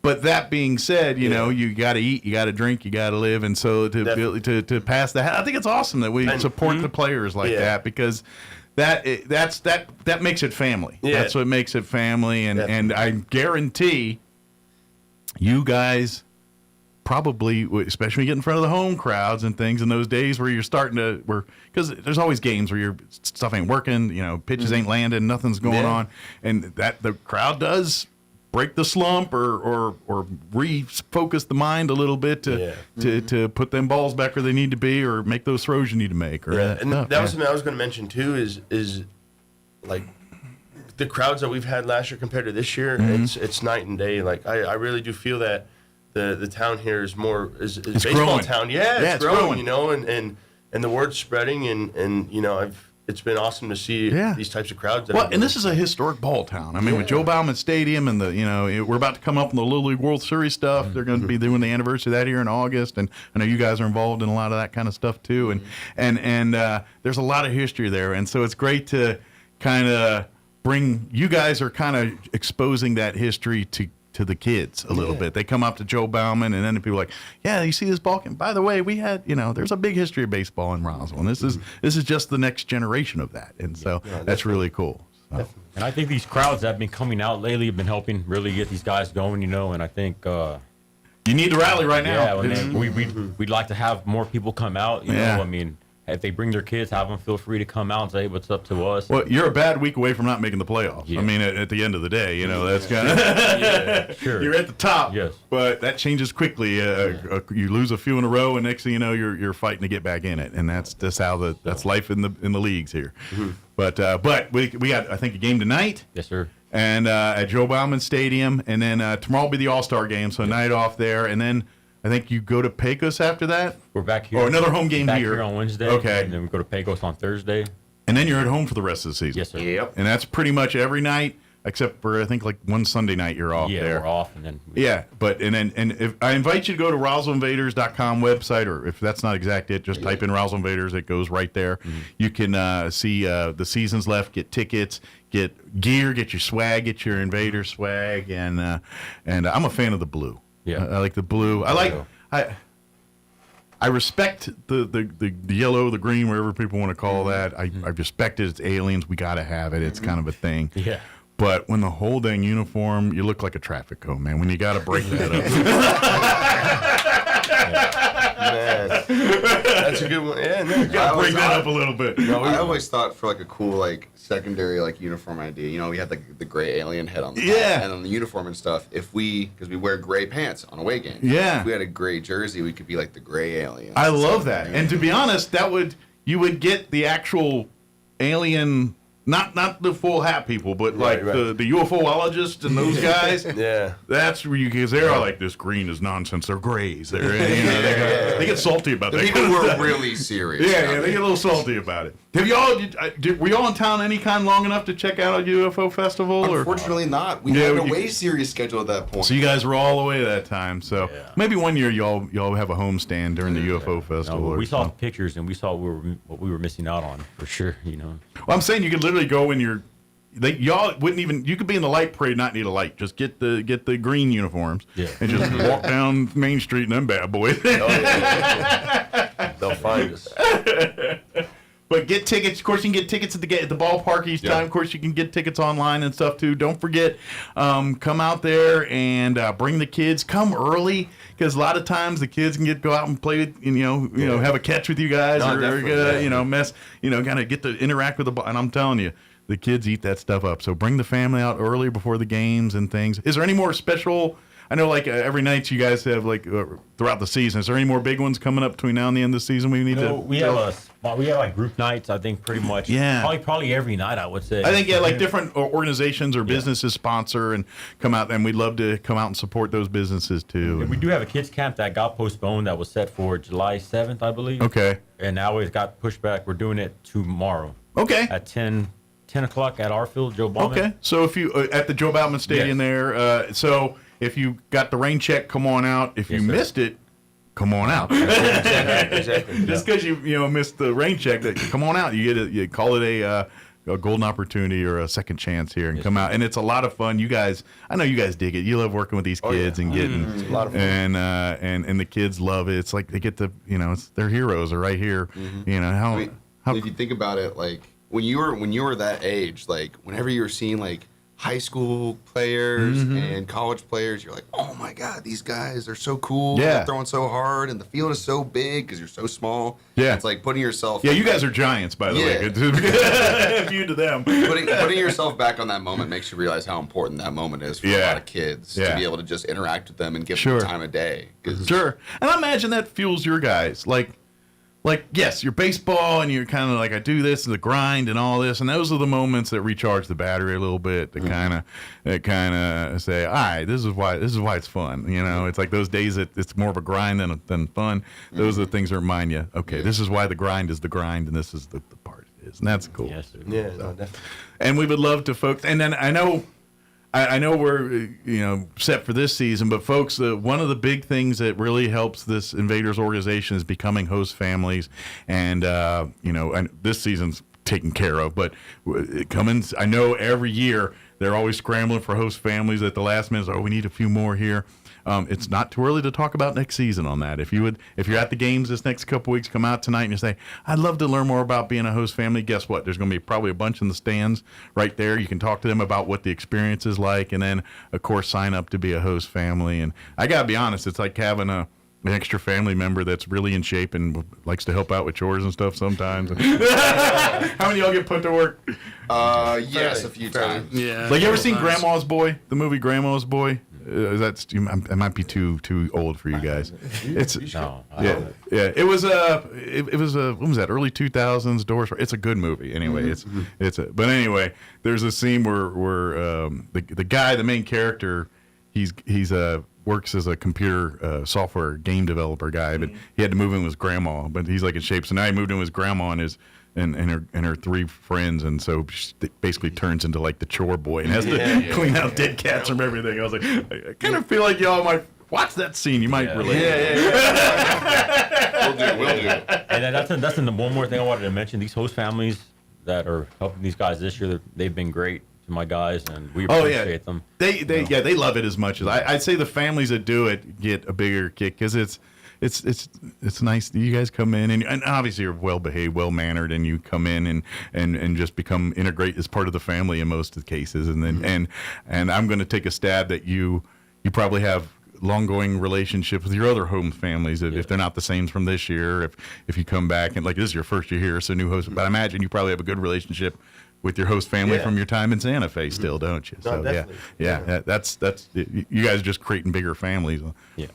You better make it in baseball, man. That's a lot of Christmas shopping. That's all I'm saying. Oh my God. That's a lot of. It's like, tell you what, we're gonna do the dirty Santa. Everyone bring a $20 gift. This is too much. There we go. Help everybody out. Absolutely. But I'm just curious. What's after the season's over here? What's plans for you guys individually? Will you go back home and train, or what's kind of the next after this season done? Where do you guys focus on after that? Mm-hmm. Yeah, I mean, I know for me, it's just going back home, working, getting back on, being able to provide for your family and all that kind of stuff. Because, like you said, it's not best money situation out Do you here. get to still do baseball doing that, or do you have to kind of, nope, that's my other job kind of thing? I mean, that'll be my more day-to-day thing when I go back, but thankfully I'm blessed to be able to work kind of from anywhere right now. Okay. So being able to do that and be playing baseball at the same time has just been a blessing. Gotcha. So it's kind of like this is my, because it's like the odds of you becoming a major league, the numbers don't lie. It's very slim numbers here, and so it's like, hey, you got to have a backup plans, other things, and so that's kind of yours. What about for you guys? What's once the season's over, what's your plans? Pecos League actually kind of fills a really important kind of like role in like the minor league or independent kind of ball because they start later than the other organizations like the Frontier, the Pioneer, and the American Association, but they also end earlier. So it kind of leaves you a bit of room. It's like, hey, if you had a good performance this season, catch on with another team. You could possibly get an opportunity. Absolutely, at a higher level. Yes, at a higher level, exactly. So that's definitely going to be the plan. Nice. That's going to be the first number one plan for me is like just get a bunch of video, reach out to as many coaches as possible. Like in this day and age, it's easier to reach out to people than ever, and also get your own video. I mean, you can do it on your phone. Yeah, you do live in a world where everyone's got a whole studio right here on your phone, and it makes it a lot easier. Oh yeah. So is the next level single A? So the next level would be there's a bunch of different indie ball kind of before you get to the single A, double A, triple A. Yeah. So I mean, there used to be more levels of minor league ball after the most previous minor league collective bargaining agreement with the owners. Right? Okay. The minor league players got more pay, and the lowest level of minor league affiliated ball got cut off. And those teams didn't go away; they formed their own independent leagues. Gotcha. And the MLB recognized them as partner leagues. But they're not part of the. They're not the branch. They're not officially affiliated with any one team. Gotcha. But they do. There's always. But they are a big talent pool resource. Exactly. And it's like it makes sense. So it's like you get the highlights out there, you get them out there, and I imagine that's why for you guys it's like you get the tape, and it's so great that I think most of your games are available online to watch and things like that. Because it's great for us the fan, but for you the player, that's your resume you're putting out there, exactly. and that's a great and so you just like, yeah, let's get that tape, and who knows, maybe if we don't see you next year, it's because you're and that's so I guess I hope I don't see you guys again. In a way. In a weird way. But that's pretty cool. How about for you? What's your plans after the season? So my goal is kind of the same thing. I'm hoping to maybe get into a partner league maybe by the end of the year. Gotcha. If not, and then I'll probably go back home to California. I train at home, and I coach 14U group. The 13U and 14U travel ball team back home. So we're based out of Corona, so it's been fun. It's been fun seeing these kids growing, and so you're gonna be on a ball field regardless. Oh yeah, whether it's with a whistle or I definitely see myself maybe coaching in the long run or something like that. Nice. If once the wheels kind of fall off, Sure. Keep going. How's the mental? Like I always hear like pitchers are little. Like I was a goaltender when I played hockey. Yeah. And it was the same thing. People were a little off center a little bit. And they ain't wrong. Right. Pitchers are kind of the same way. How's the mental state there? Yeah. I mean, it can be good. I just think when sometimes you get hard on yourself, you need to also succumb. Like you're a human being too. Right. Like, I like to hold myself to a good standard, but at the same time, it's also like, man, like, what am I gonna do? What am I gonna do? It's and that's like, just nature of the beast. Like if you're the star or if you're the guy, then you carry the weight of the guy, and unfortunately the pitcher carries the weight of the guy. That's just definitely. I mean, it's unfairly written, but at the end of the day, the guy who touches the ball the most is going to be the guy who gets. Same thing with a quarterback, And then the same thing, the guy in the big moment, bases loaded, 2 outs, you got to get a hit, score some runs. Like any guy put in that moment is shouldering that. Absolutely, so it's not always shouldered by the starting pitcher. Sure, absolutely, but it's just by default. They get it's kind of. Like in football, the quarterback could have played a perfect game, but if they lose, he's still going to get the blame, so to speak. And it's same, the pitcher could literally pitch a one-hitter and lost the game because of something completely not, but you still take the loss. You take the loss. This is why no one cares about the pitcher win and pitcher loss stat anymore. Yeah, but it's kind of so. I got to ask for you guys, the pitchers. Do you like being a starting pitcher, or would you rather work from the bullpen? Do you have preferences on that? I prefer being a starting pitcher. Okay. I like having the feel that I can control the game. Gotcha. Like, I like being accountable. So Gotcha. if I make a mistake, I know I made a mistake. Gotcha. Like if I'm doing well, I know it's because I'm executing what I need to do. Sure. What about you guys? I would say for me, I mean, I love being a starting pitcher as well. Kind of like you were just saying about being a quarterback. Like, I played QB growing up, and same kind of thing of just knowing everybody's jobs, knowing what their strengths, weaknesses are, knowing what you guys are doing, and just being able to be the guy at the end of the game who ultimately is leading you to the biggest part of the win. It's just no better feeling. Gotcha. Yeah. Definitely. I mean, I've been a bullpen guy for probably 8 years at this point. Yeah. I got sent to the bullpen in high school, bullpen my whole time in college, and it's like, especially me, I'm like a lefty and also a sidearm guy, so it's kind of like I can bridge to any one guy because I don't look like another guy. I'm a lefty too, and you don't realize the advantages of being a lefty sometimes. No, it's great. It's great. Yeah. The only downside is I just get smudges on my hand when I write. Yeah. And here's the weird thing. I played hockey. I played goalie, but if I played out like a defenseman or whatever, I play as a right-handed person, meaning my stick is I shoot from the right side. Interesting. As a goaltender, I set up like a baseball player, where my left hand is my catching, or my right hand's my catching hand, and my left is. So I'm a little bass-ackwards when it comes to playing hockey on some of that stuff. But that's how I played for you guys. For you, would you want to? If I was in that situation, I would probably want to be a reliever, if I'm being honest. Because if I was to come to the game, I would kind of want that pressure. Like I gotta finish this game, you know. I think for me, like watching baseball, and I kind of grew up, watching a lot of the '80s and '90s baseball, and I think I want to be the closer. Yeah. Like you're like the rock star every time, and it's like the game's over, and like literally the place goes nuts. Like I'm just here to do like 1 innings of work, and I just collect my flowers and get out of Dodge. The closer's kind of got a good gig as long as you don't screw it up. You lose the game, you're the dog of the week. But as long as you don't screw up, 9 times out of 10, you're a star. And there's always been a lot of bravado for the closing pitcher. Right? I mean, nowadays there's Mason Miller, Jaron Duran. They got these LED lights they can turn on, turn off, and then they have a spotlight on the closer. And like the closer kind of gets a lot of flowers, man. They get paid too. That's true. But pound for pound, they probably get the most money for the least amount of work at the end. I mean, they're training the same, but as far as innings that count. That's true. Kind of interesting way to think about it. But anyway, here we're almost out of time, guys. Thank you so much for joining us here. Please come out to the games, and if we get to if we get a little more time here towards the end, if y'all want, we'd love to have you guys back for a wrap up the season. If we get a chance, that'd be great. I know your guys' schedule's crazy nuts, but if the opportunity arises, we'd love to have that. Appreciate it. Good luck the rest of the way here, and hopefully we're talking about another championship banner for the Invaders for 2026 here. So that'd be great to do. That's a cool thing too. I mean, in terms of Roswell folks here, for a league that is relatively young and relatively, in terms of, it's been around a minute, but as far as, in terms of big things, it's a pretty new league. The Invaders have quite a royal history in this league already. They they are looked at as good and bad, but a target is on the back most times an invader come to town or whatever. Teams tend to crank up to 11 on their deal a little bit here. So good deal. But thank you guys, and we'll see you if you're out here and anything else, and stay healthy and have fun out there. Thank you guys. Mike. All right, it is 9:57. Let's pause for news and some commercials before they kick me off the radio.